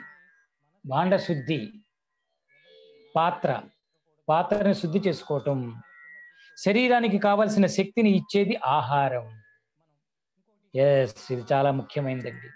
ఆహారమే మన శరీరానికి, మనసుకి ఒక ఆహారం ఉంది, శరీరానికి ఒక రకమైన ఆహారం ఉంది, ఆత్మకు ఒక ఆహారం ఉంది. ఆత్మకు ఆహారం ఏదండి? ధ్యానము, ఎరుకలో ఉండటం, సత్యంలో ఉండటం. మనసుకి బలం, ఆహారం అది. శరీరానికి ఈ లౌకికంగా మనం అన్నం తింటాం, లేకపోతే ఇంకోటి తింటాం, పదార్థాల పరంగా ఆహారం అందించటం. ఇది భాండశుద్ధి చెప్తున్నారు. ఇంకా ఇది కూడా చాలా ముఖ్యమైనది. అందుకే ఆ ఆహారాన్ని అందించే పాత్ర పరిశుభ్రంగా ఉండాలి. ఈ భాండశుద్ధి కూడా చాలా అవసరం. మన వెజిటేరియన్ మూమెంట్ తీసుకొస్తున్నారు ఆచార్య శ్రీనివాస్, దివ్య, వాళ్ళందరూ మరిందరూ ఒక గ్రూపుగా చాలా మంది కలిసి ఒక మంచి సంఘటితంగా చేస్తున్నారు. ఆహారం ప్రధానమైనది. సాధకుడికైనా ఎవరికైనా ఆహారం దగ్గరే మొదలవుతుంది ఉద్ధరణ కానీ పతనం కానీ.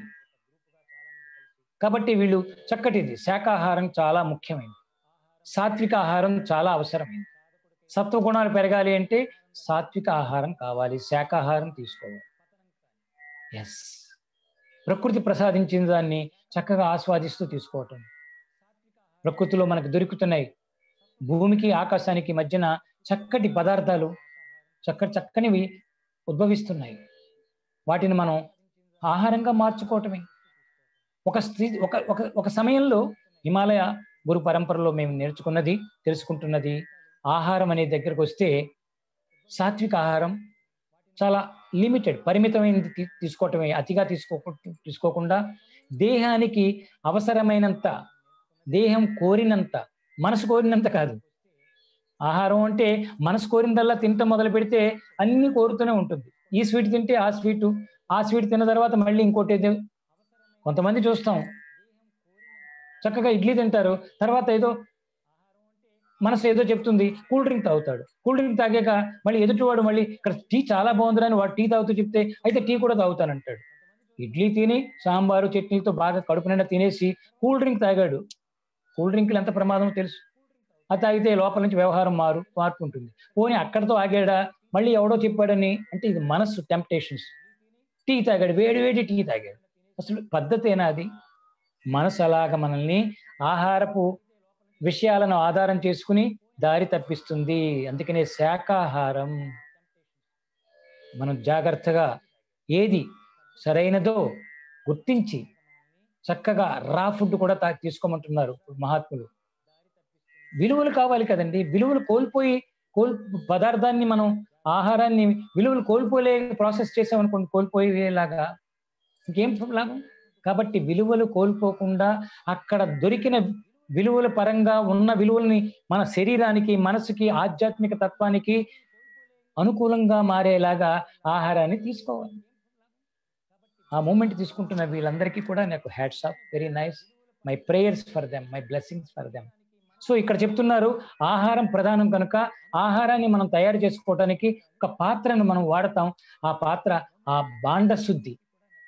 ఈ శరీరం అనే దాన్ని శుద్ధి చేసుకోకపోతే ఈ శరీరం ఒక భాండం, ఒక పాత్ర అయితే ఈ పాత్ర లోపల ఏమున్నాయి?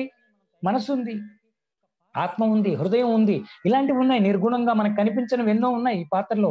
ముందు దీన్ని శుద్ధంగా ఉంచితే అవన్నీ చక్కగా లోపలికి అందులో దాచుకుని వాటి ద్వారా కార్యాలు చేసుకోవచ్చు. ఒక బిచ్చగాడి దగ్గరికి వచ్చాడనుకోండి, మన ఇంటికి వచ్చాడనుకోండి, బిచ్చగాడు ఎవరైనా వాడు ఒక చిప్ ఏదో తెచ్చుకుంటారు, ఒక చిన్న గిన్నె ఏదో తెచ్చుకుంటారు. వాళ్ళు తిరుగుతూ ఉంటారు కనుక పాపం ఇంటింటికి అటు ఇటు దాని నిండా మట్టి పడిపోయి ఉంటుంది. వాళ్ళు అది కూడా చూడరు. వాళ్ళకి ఏంటంటే పాపం ఆకలితో ఉండి అది ఎలా ఉందో గిన్నె చూసుకోరు పాపం. కానీ ఈ తల్లులు ఎవరైనా వీళ్ళు ఆ భిక్ష ఇచ్చేటప్పుడు చూస్తారు, నైనా నీ దగ్గర గిన్నె ఉందా అని. ఆ గిన్నె ఇదిగో అమ్మా అంటే చూస్తారు, నైనా ఇందులో మట్టి ఉంది, కాస్తంత కడుక్కునిరా. లేదమ్మా పర్వాలేదు, లేదు నేను మంచి అన్నం వండాను, ఒక మంచి కూర నీకు ఇస్తున్నాను, అలాగ మట్టి పడింది అందులో, నువ్వు దాన్ని క్లీన్ చేసుకురా, ఇంకో కావాలంటే నేను నీళ్ళు ఇస్తాను, కడుక్కోనైనా అని కడుక్కున్న తర్వాత, ఎందుకంటే మంచి పదార్థాన్ని ఆవిడ ప్రేమపూర్వకంగా అతనికి అందిస్తున్నప్పుడు ఆ పాత్ర సరిగ్గా లేకపోతే ఆ తల్లి ఊరుకోదు, ఇవ్వలేదు, పెట్టలేదు, అందించలేదు. కాబట్టి ఆవిడ ముందు చూస్తుంది, వీడు ఎలాంటి పాత్ర, ఏ ప్లేట్ తెచ్చాడు, ఆ ప్లేట్ ఎలా ఉంది, దానికి ఏమైనా కన్నాలు ఉన్నాయా చూస్తారండి. భగవంతుడు కూడా మన పాత్ర, ఈ పాత్ర ఎలా ఉంది, వీడు సరిగ్గా పోషిస్తున్నాడా, దీన్ని సంరక్షణ చేస్తున్నాడా, ఈ పాత్ర సరిగ్గా లేకపోతే, ఈ భాండం సరిగ్గా లేకపోతే ఆయన ఏమి ఇవ్వలేడు, ఇచ్చినా వెళ్ళిపోతుంది. ఇప్పుడు చిరిగిపోయి కన్నం పడింది అనుకోండి పళ్ళెం, దాంట్లో ఆవిడ ఏదో సాంబారో పులుసు లిక్విడ్ ఇవ్వాలనుకుంది, చక్కగా రుచిగా వండింది, నాన్న నేను పోస్తాను తీసుకొని అయినా అని పోస్తే కింద కారిపోతాయి. మరి ఏం ఉపయోగం? సరైన పాత్ర లేదు అక్కడ. సో పాత్రని సరిగ్గా ఉంచుకోవటం, శుద్ధంగా ఉంచుకోవటం, దాన్ని పర్ఫెక్ట్గా ఉంచుకోవటం, అది చాలా ముఖ్యమైనది.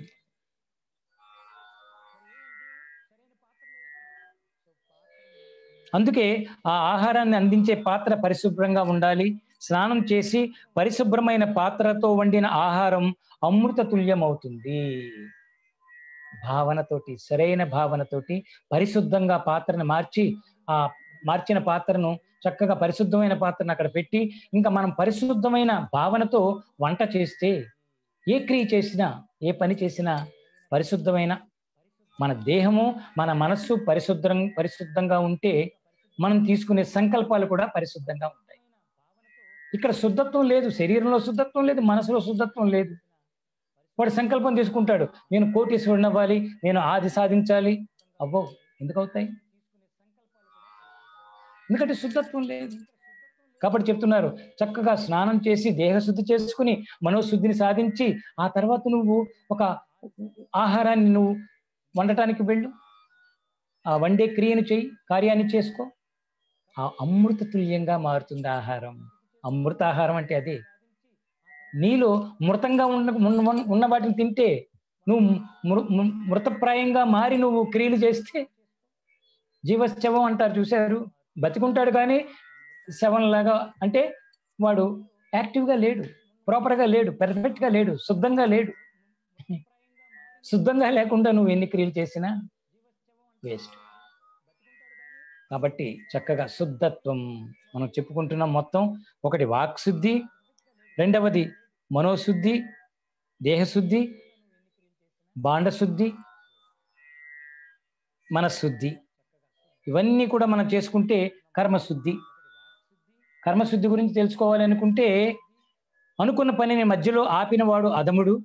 కొన్ని పనులు మొదలు పెడతాడండి, పెద్ద గ్రాండ్గా ఇనాగ్రేషన్ చేస్తారు, తర్వాత ఏమన్నా అనుకున్న పనులు కర్మశుద్ధి. చూడండి, కర్మశుద్ధి గురించి చెప్తున్నారు. అనుకున్న పనిని మధ్యలో ఆపిన వాడు అధముడు, అసలు పనినే ప్రారంభించిన వాడు అధమాధముడు.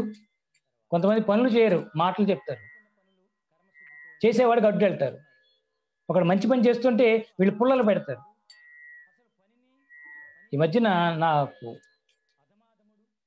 మంచి మిత్రుడు ద్వారా తెలిసింది, అతను చక్కగా చేసుకుంటున్నాడు కార్యాలు, చక్కటి కార్యాలు చేస్తూ సత్య ప్రచారం చేసుకుంటూ వెళ్తున్నాడు యూట్యూబ్ ద్వారా.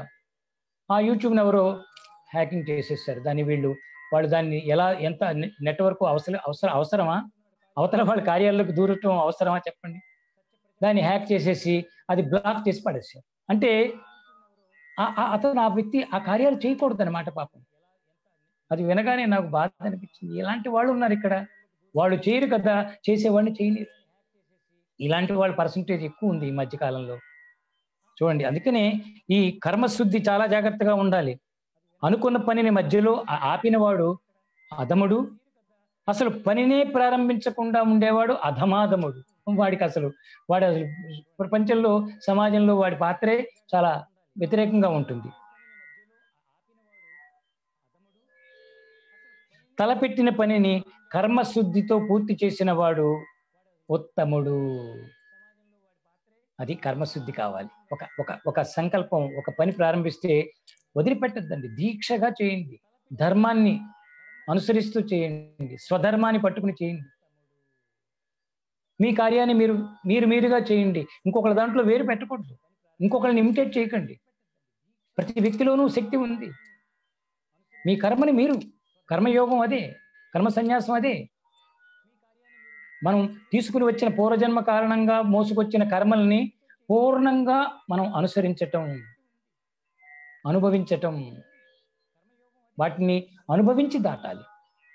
శుద్ధత్వంతో దాటాలి. శుద్ధుడుగా మారి శుద్ధ భావనలో ఉండి కర్మల్ని మీరు డీల్ చేయండి. మీ కర్మలు, పక్క వాళ్ళ కర్మల్లోకి దూరకండి. పక్క వాళ్ళ కర్మలో దూరుతున్నారంటే మీ అంత అశుద్ధుడు ఇంకోడు లేడు. ప్రమాదకరం, అధమాధముడు వాళ్ళకి. అందుకని అలాంటి వాళ్ళకి ఆనందం రాదండి. హఠాత్తుగా కష్టాలు వస్తాయి, సమస్యలు వస్తాయి. ప్రకృతి ఊరుకోదు కదా. ఇంకొకరి జీవితంలోకి వెళ్ళి, ఇంకొకరి కార్యాల్లోకి వెళ్ళి, ఇంకొకరి జీవితాల్లోకి తొంగి చూసి వాళ్ళని డిస్టర్బ్ చేయడానికి, వాళ్ళని ఏదో తొక్కేయాలి, డామినేట్ చేయాలి, అసూయతో ఇందాక చెప్పుకున్నట్టు. అక్కడ మనశుద్ధత్వం కావాలి, అది లేదు.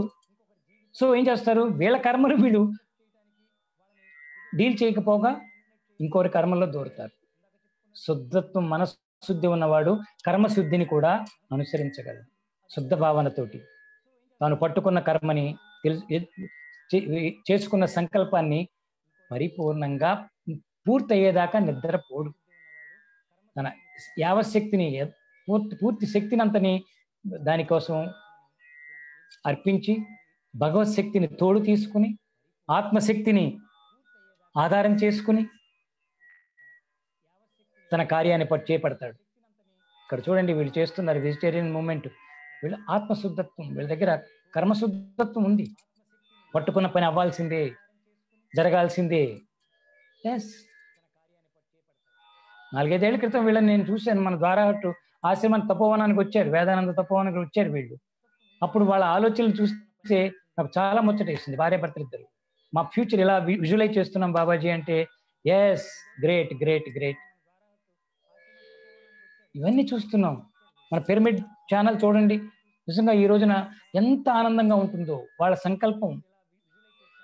సంకల్పం కర్మశుద్ధి, భాండశుద్ధి, మనశుద్ధి. అన్నీ ఉన్నాయి అక్కడ. వాళ్ళు మొదలెట్టినప్పుడు కూడా చక్కగా నా బిడ్డలు వాళ్ళందరినీ చూస్తుంటే ఈ రోజుకి ముచ్చటగా ఉంటుంది. ఇలా చేద్దాం అనుకుంటున్నాం బాబాజీ అని చెప్పినప్పుడు, ఆనందపురంలో ఆశ్రమానికి వచ్చి చెప్పినప్పుడు, I prayed for him, yes I blessed them through my guru parampara Sainath Babaji. So today ఈరోజు చూస్తే అద్భుతం అద్భుతం అద్భుతం శాటిలైట్. దాని వెనక మహాత్ముడు పరమపిత మహాపిత పత్రిజీ గారి ప్రేమ, సంకల్ప సిద్ధి, ఆయన వెనక ఉన్న గురు పరంపర ఎన్ని కలుస్తున్నాయి చూసారా? మరి ఎందుకు జరగదు? జరిగి తీరుతుంది. వీళ్ళందరూ ఇవన్నీ చూస్తుండే మన కళ్ళ ముందు, ఎక్కడో పురాణాల్లో, కథల్లో, పుస్తకాల్లో వెతకక్కర్లేదండి. మన కళ్ళ ముందే జరుగుతున్నాయి సంకల్ప శుద్ధులు, శుద్ధత్వం ద్వారా సిద్ధత్వాలు, ప్రాజెక్టులు తయారై కనిపిస్తున్నాయి. కాబట్టి ఇవన్నీ కూడా ఈ శుద్ధత్వాలు ఉన్నాయి. కర్మశుద్ధి కావాలి, మనశుద్ధి కావాలి, కర్మశుద్ధి బాండ శుద్ధి కావాలి, మనశుద్ధి కావాలి, దేహ శుద్ధి కావాలి, వాక్ శుద్ధి ముఖ్యంగా చాలా ప్రధానమైంది. ఎందుకంటే వాక్కు ద్వారానే మనం చాలా చేస్తున్నాం కనుక సమాజంలో బంధాల మధ్యన ఉంటున్నాం. వాక్ శుద్ధిని కూడా ఇలాగా ఈ 5 శుద్ధత్వాన్ని మనం సాధించాలి. 5 మార్గాల్లో పంచపునీతాలుగా చెప్తారు వీటిని. కాబట్టి ఇవన్నీ చేస్తే ఎందుకు అవ్వము చెప్పండి? ఎందుకు అవ్వరు? ఇవన్నీ ఈ శుద్ధత్వం ఎప్పుడైతే వచ్చిందో, అంత శుద్ధ అవుతుందో, అన్ని యాంగిల్స్ లో మనలో ఉన్న పంచతత్వాలు శుద్ధంగా మారిపోయాయి అనుకోండి. దేహతత్వం, మనోతత్వం, ఆత్మతత్వం. దేహతత్వం, మనోతత్వాలు 2 తత్వాలు శుద్ధి అయిపోయి రెండింటిని మనం అవగాహన చేసుకుని బుద్ధత్వం ద్వారా విచక్షణ పొంది, వివేకాన్ని పొంది, ఈ రెండింటిని ఓకే అవసరమైనప్పుడు వాడుకుంటాను, వీటితో ఇప్పుడు పని లేదు, నేను ఆధ్యాత్మికంగా వెళ్ళేటప్పుడు వీటి అవసరం లేదు, ఈ 2 తత్వాలని పక్కన పెట్టి బుద్ధత్వం ద్వారా ఆత్మతత్వం వైపు వెళ్ళామనుకోండి, ఆత్మతత్వంలోకి ఇమిడిపోయామనుకోండి, కైవల్య స్థితిలో ఉన్నామనుకోండి, కేవలం ఆత్మ మాత్రమే, నేను ఆత్మను అనే స్థితిలోకి వెళ్ళామనుకోండి, అయిపోయింది. ఆత్మజ్యోతి వెలిగిపోతుంది. మహా వెలుగు, మామూలు వెలుగు కాదు. ఆత్మజ్యోతి అంటే విశ్వజ్యోతి, విశ్వం వెలిగిపోతూ ఉంటుంది. ఆత్మతత్వాన్ని తెలుసుకున్న వ్యక్తికి విశ్వం అంతా కాంతిమయంగా, విశ్వం అంతా సత్యంగా, విశ్వం అంతా దైవంగా. ఆత్మజ్యోతి వెలుగుతున్న వ్యక్తి, అతనికి అందరూ మంచి వాళ్ళే, అందరూ గొప్ప వాళ్ళే, అందరూ పూజనీయమే. వాళ్ళు దుర్మార్గులు కదండి అంటే దుర్మార్గాన్ని కూడా గుర్తిస్తారు వీళ్ళు. కానీ దుర్మార్గం వాడిది, అది వాడు అనుభవిస్తాడు. వీళ్ళు ఆ దుర్మార్గం వైపు వెళ్ళరు, ఉంటుంది అక్కడ, కానీ వాడి లోపల ఉన్నది ఆత్మస్థితి, దాన్ని చూస్తారు వీళ్ళు. సో దానికి కనెక్ట్ అవుతారు తప్పితే వాడిలో బాహ్యంగా ఉన్న దుర్మార్గంతో, వాడి కర్మలతో వీళ్ళకి సంబంధం లేదు. అందుకని అందరినీ ప్రేమిస్తారు వీళ్ళు, ప్రేమిస్తారు అందరినీ, కానీ అంతర్ముఖమై ప్రేమిస్తారు. వాళ్ళ అంతర్ముఖానితో కనెక్ట్ అయి ఉంటారు. అది ఆత్మజ్యోతి యొక్క కాంతి ప్రభావం. ఈ రకంగా మనం ఆత్మజ్యోతిని వెలిగించుకోవాలి, వెలిగేలా చూసుకోవాలి. అంటే ఈ బాహ్య జ్యోతిని, బాహ్య కాంతులన్నీ తీసేయాలి. ఈ జ్యోతుల దగ్గర రాకూడదు. డబ్బు వస్తే వెలుగు, డబ్బు వస్తే గొప్పతనం, పేరు వస్తుంది. సామాజిక, ఇందాక చెప్పుకున్నాం మనం, ఇక్కడ సంఘ సంస్కరణ కన్నా ఆత్మోద్ధరణ చాలా గొప్పది. ఆత్మోద్ధరణ వైపు వెళ్దాం. వాడిని మార్చేస్తా, వీడిని మార్చేస్తా, వాడు నాకు నేను అనుకున్నట్టు లేడు, ఇవన్నీ కాదు. సంఘ సంస్కరణలు కొంతమందికి అది అక్కడ అహంకారం ఉంటుంది, అక్కడ చాలా గేములు ఉంటాయి, ఆటలు ఎన్ని ఆటలు ఉంటాయో అక్కడ. చాలా జాగ్రత్తగా ఉండాలి. ఆత్మోద్ధరణ వైపు వెళ్ళే వ్యక్తికి అంత ఆటగా ఉంటుంది, తాను ఆడడు. ఆత్మోద్ధరణ, ఆత్మజ్యోతి కాంతిలో ఉన్న వ్యక్తి అంత ఆటగా చూసుకుంటాడు. ఆఫ్టర్ ఆల్ భలే బాగుంది ఈ ఆట, ఆడుతూ ఉంటాడు, తాను ఆడడు. ఆడుతూ ఉంటాడు, ఆడటానికి వెళ్తాడు కానీ తాను ఆడడు. క్రికెట్ ఆడుతూ ఉంటాడు, ఆడాలనుకుంటాడు, వెళ్తాడు, శుభ్రంగా మంచి బ్యాట్ తీసుకుంటాడు, మంచి ప్యాడ్లు కట్టుకుంటాడు, మంచి టోపీ పెట్టుకుని స్టైల్గా నడుస్తాడు, వెళ్ళి పిచ్చిలోకి వెళ్తాడు, అక్కడికి వెళ్ళి ఆట మొదలెడతాడు, ఆడతాడు, కానీ నేను ఆడుతున్నాను అనడు. అది నిజమైన వ్యక్తి నేను ఆడుతున్నాను అనుకోడు. ఆధ్యాత్మిక మార్గంలో సత్యాన్ని మనం తీసుకుంటే నేను ఆడుతున్నాను అని అనుకోకుండా పెర్ఫెక్ట్గా ఆడతాడు. ఒక్కడ కొడతాడు, తగిలిందా బ్యాట్కి, సిక్సర్ వెళ్తుంది. ఒకవేళ తగలలేదు, బ్యాట్కి తగలలేదు, బ్యాట్ తప్పుకుని వికెట్కి తగిలింది, బౌల్డ్, నో ప్రాబ్లం, హాయిగా నవ్వుతూ వస్తాడు ఆధ్యాత్మికమైన వ్యక్తి. ఆడాను, ఆడటానికి వెళ్ళాను, నేను ఆడలేదు, ఆడించేవాడు ఎవడో ఉన్నాడు, వాడు బౌల్డ్ అయ్యేలా చేసాడేమో, బౌల్డ్ అయ్యాను. సిక్సర్ కొట్టాను అంటే నేను కొట్టలేదయ్యా బాబు అంటాడు. వాడిని అడిగితే నేను సిక్సర్ కొట్టలా, నేను 100 రన్స్ నేను చేయలా, 300 నేను చేయలా, నా ద్వారా చేయించబడింది. అది ఆధ్యాత్మిక వ్యక్తి చెప్పుకునేది. నేను కట్టలా, నేను తయారు చేయలా, నా ద్వారా కట్టబడింది. ఇది ఆధ్యాత్మిక వ్యక్తికి, మామూలు సామాన్యుడు అహంకారపు వ్యక్తికి ఉన్నది. నేను ఇంత సాధించాను. కొంతమంది చెప్తూ ఉంటారు, ఈ పారాయణాలు చేసినప్పుడు నేను 108 పారాయణాలు చేస్తానండి. ఎవరికి చెప్తావు, ఎందుకు చెప్తావు, ఎందుకు లెక్క కట్టుకున్నావు? కొన్ని లెక్క కట్టుకున్నావు, ఒక సంకల్పం నీకు 108 చేయాలని బాగుంది భావన, 108 చేస్తే ఒక స్థితి వస్తుందని చెప్పారు శాస్త్రాల్లో. చాలా మంచిదే, కరెక్టే. ఆ 108 పారాయణాలు చేయటం ద్వారా వచ్చిన ఫలితాన్ని, అనుభూతిని, అనుభవాన్ని నువ్వు ఆధారం చేసుకుని జీవిస్తున్నావా? ఆ 108 చెప్పుకోవడానికి చెప్తూ 108 అని ఎక్కడికి వెళ్ళినా వాళ్ళు అడగకపోయినా, కొంతమంది వాళ్ళు అడగకపోయిన వాళ్ళ దగ్గరికి వెళ్ళి వీళ్ళు అడుగుతారు, నువ్వు గురుచరిత్ర ఎప్పుడైనా చదివావా? చదివానండి, 2 సార్లు చదివానండి. 2 సార్లు చదివావా? లేదులే, నేనైతే 108 సార్లు చదివాను. వీడి 108 చెప్పుకోవడం కోసం వాడిని అడుగుతాడు, వాడిని కెలుపుతాడు. వాడు చదవలేదన్నాడు అనుకోండి, ఇంక అయిపోయాడే. చదవలేదా? అయ్యయ్యో, నేను 108 సార్లు చదివాను తెలుసు. దీన్ని అది పారాయణ అంటారా, పారాయణ స్థితి అంటారా? సో ఇలా ఉంటుంది ఈ మనోమాయ. ఆ మనశ్శుద్ధి లేకపోతే ఆ మనసు అహంకారంలోకి వెళ్ళిపోతుంది, అహంకారమయం అవుతుంది, అహంకార పూరితంగా మారిపోతే ఏముందండి? కాబట్టి ఒకరికి చెప్పుకోవడం కాదు, ఆధ్యాత్మికం అనేది ఇంకొకరికి చెప్పడానికి కాదు, ఇంకొకరికి చూపడానికి కాదు, ఇంకొకరి ముందు మనం ప్రదర్శించడానికి కానే కాదు, మనంగా జీవించటానికి, మనల్ని తెలుసుకోవటానికి. మన ఆత్మస్థితి మన స్థితి కనుక ఆత్మస్థితికి చేరటానికి ఇవన్నీ చేస్తూ అక్కడికి చేరిన తర్వాత, ఎప్పుడైతే ఆత్మస్థితికి చేరి నేను జీరో, నేను శూన్యము, నేను చైతన్యము అని తెలుసుకుంటామో, అక్కడ జ్యోతి వెలగటం మొదలవుతుంది, కాంతి ప్రారంభం అయిపోతుంది. ఆ కాంతి వెలిగిపోయి వెలిగి ఆ జ్యోతి కాంతి వెలిగి ఆ వెలుగులో నువ్వు పునీతుడు అవుతావు, నీతో పాటు నీ చుట్టూ వాతావరణం పునీతం అవుతుంది, నీ దేశం పునీతం అవుతుంది, ప్రపంచమే నీ ద్వారా నీ ఆత్మజ్యోతి ప్రపంచానికి దాకా చేరిపోతుంది. అవధులు లేవు, ఆత్మజ్యోతికి లిమిటేషన్స్ లేవు, ఎక్కడికైనా వెళ్ళగలదు ఆ కాంతి. మనం ఒక కొవ్వొత్తి వెలిగిస్తే అది ఒక గదిలోనే, ఒక చోటే. ఒక పెద్ద బలుబు పెడితే ఇక్కడే. ఆత్మజ్యోతి విశ్వం అంతా వెలిగేలా చేయగలదు, విశ్వంలోకి నిన్ను తీసుకువెళ్ళగలదు, విశ్వంగా నిన్ను మార్చగలదు, నీలో విశ్వం ఉందన్న ఎరుకను నీలో పెంచగలదు. Beautiful concept. ఆత్మజ్యోతిని వెలిగించుకుందాం, ఆత్మతత్వానికి మనం దగ్గర అవుదాం, ఆత్మ సాక్షాత్కారాన్ని పొందేద్దాం. Let us realise and visualise, see it, దర్శించేసుకుందాం. తాదాత్మ్యం, మమైక్యం, కైవల్యం, దానిగా మారిపోవటమే. అయి ఉన్నాం ఆల్రెడీ. ఈ పొరలన్నీ తీసేస్తే ఏమవుతుందండి? అసలు నేను బయటకు వస్తాం. స్వెటర్ వేసుకున్నాం, దాని మీద జర్కిన్ వేసాం, దాని మీద రైన్ కోట్ వేసాం. కైలాసంలో యాత్రలో వెళ్ళినప్పుడు అక్కడ ఆ తార్చిన్ బేస్ క్యాంప్ దాటాక మా పరిస్థితులు ఎలా ఉంటాయంటే, రైన్ కోట్ దగ్గర ఉండాలి, చలికి కాపు కాసుకోవడానికి మంచి జర్కిన్ ఉండాలి, విండ్ చీట్లు ఉండాలి, తలకి కూడా ఒక raincoat rainproof cap ఉండాలి, మళ్ళీ దాని మీద ఒక ఉల్లెన్ ఉండాలి వెచ్చగా ఉండటం కోసం, మళ్ళీ ఇది చలికి తట్టుకోవాలి, బూట్లు ఉండాలి, బూట్లో సాక్స్ ఉండాలి, అది ఉలెన్ సాక్స్ ఉండాలి, ఒకటి కాదు 3 జతల సాక్సులు పెట్టుకోమని చెప్తాం.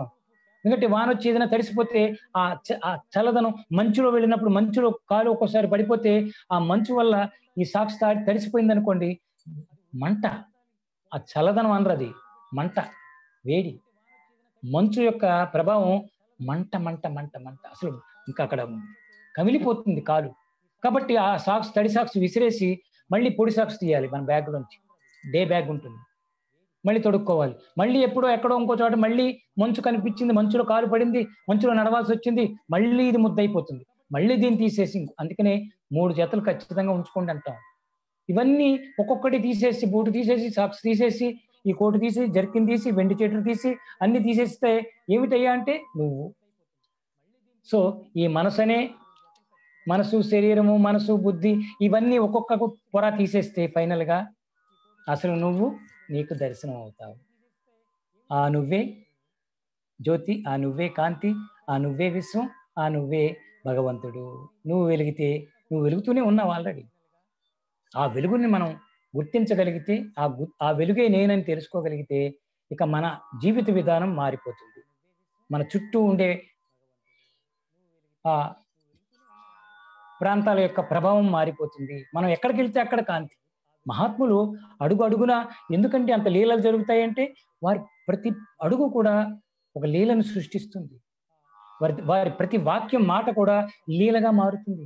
వారి చూపు లీల. ఎందుకని? శుద్ధత్వం. వాళ్ళ లోపల ఆత్మజ్యోతి వెలుగుతూ ఉంటుంది. ఎప్పుడు అది ఆరిపోదు, ఆరనీయరు. ఇది కావాలి, ఈ స్థితి కావాలి. ఆత్మజ్యోతిగా ఆత్మను నేను అని తెలుసుకోవటం, ఇవన్నీ వీటిని పక్కన ఉంచి అవసరమైతే వాడుకుంటాం. కానీ నేను ఆత్మను, నేను జ్యోతి స్వరూపాన్ని. బాబాజీ, మహావతార బాబాజీ యొక్క దర్శనం చాలా మందికి అవుతుంది. జ్యోతిగా దర్శనం ఇస్తారు. ఫస్ట్ జ్యోతిగా ఇస్తారు. ఆయన మనం నిజంగా కోరితే, మొదట్లో తండ్రి అని కోరితే, మనకు అర్హత ఉంటే, నాకు 3 సార్లు నేను ఆయన ఫిజికల్ ఫామ్ లో దర్శించుకున్న అదృష్టం నాకుంది, నాకు వచ్చింది. అది అందరికీ చెప్పేది కాదు. ఈ మధ్యన పర్మిషన్ ఉంది కనుక మీతో చెప్తున్నా. దాని గురించి కూడా రాసుకుంటున్నాను నేను. ఎందుకు చెప్తున్నానంటే ఆయన జ్యోతి, ఫస్ట్ జ్యోతిగా, జ్యోతే విశ్వానికి మూలశక్తి, జ్యోతి, అగ్ని, కాంతి. కాబట్టి బాబాజీ ఆ లాహిరి మహాశయులకి ఆయన పిలిచినప్పుడు వచ్చి ఎలా వచ్చారు? జ్యోతిగా వచ్చారు. మెల్లిగా జ్యోతిగా సినిమాల్లో కూడా చూపిస్తారు. భగవంతుడు కానీ ఒక శక్తి కిందకి దిగి వచ్చినప్పుడు ఒక జ్యోతి వెలుగుతూ వెలుగుతూ వెలుగుతూ వస్తుంది. పాత సినిమాల్లో మనం బాగా ఇది చాలా చూస్తారు. అంటే ఏమిటి? అక్కడే మనం గుర్తించవచ్చు భగవంతుడి యొక్క రూపం ఏదిరా అంటే, జ్ఞానం యొక్క రూపం ఏది అంటే, దైవత్వం యొక్క రూపం ఏది అంటే జ్యోతి. ఫస్ట్ ఆ జ్యోతి కిందకి దిగి దిగి దిగి భూమి మీదకి రాగానే టక్మని ఒక వ్యక్తిగా మారుతుంది. అసలు మూలతత్వం, మూలశక్తి ఏది అంటే, మూల స్వరూపం జ్యోతి, కాంతి, వెలుగు. అపో దీపో భవ. ఎస్. సో ఈ రకంగా మనం మన ఆత్మజ్యోతిని వెలుగుతుంది, ఆల్రెడీ వెలుగుతూనే ఉంది. దానిని మనం గుర్తించి ఆ కాంతి పరంగా మారిపోదాం, ఆ కాంతి పరంగా జీవిద్దాం, ఆ కాంతిగా మారి జీవిద్దాం. అప్పుడు మన జీవితాలు వెలుగులు నిండుతాయి. జీవితాల్లోనూ ఇతరుల జీవితానికి కూడా మనమేం చేయక్కర్లేదండి. ఈ కాంతి అక్కడికి వెళ్ళిపోతుంది. మనమే పూనుకుని వెళ్ళి వాళ్ళ ఇంట్లో దూరిపోకర్లా, వాళ్ళ జీవితాల్లో దూరిపోకర్లా. ఇక్కడ బోధ ఎంతవరకు బోధ? ఎవరు చేయాలి బోధ? ఒక్కొక్కరికి ఒక్కొక్క పాత్ర ఉందండి. మనం అందరం ఆ పాత్రలు అందరూ అన్ని పాత్రల కోసం రాలా. ముందు మన పాత్ర ఏది అంటే ఆత్మోద్ధరణ. మన పాత్ర, మన అవసరం, మన లక్ష్యం. ఎందుకంటే ఈ కలియుగంలో మనం పుట్టాం. ఇక్కడ చాలా కష్టం, మాయ. చాలా జాగ్రత్తగా ఉండాలి ఇక్కడ. కలిమాయ. ఈ మనోమాయకు లొంగకుండా ఇందాక చెప్పుకున్న ఆ పంచ పునీతాల్ని మీరు మనం ఆచరణలో పెడుతూ ఆ శుద్ధత్వాన్ని సాధిస్తే ఆత్మతత్వం దగ్గరికి చేరిపోతాం. ఆత్మజ్యో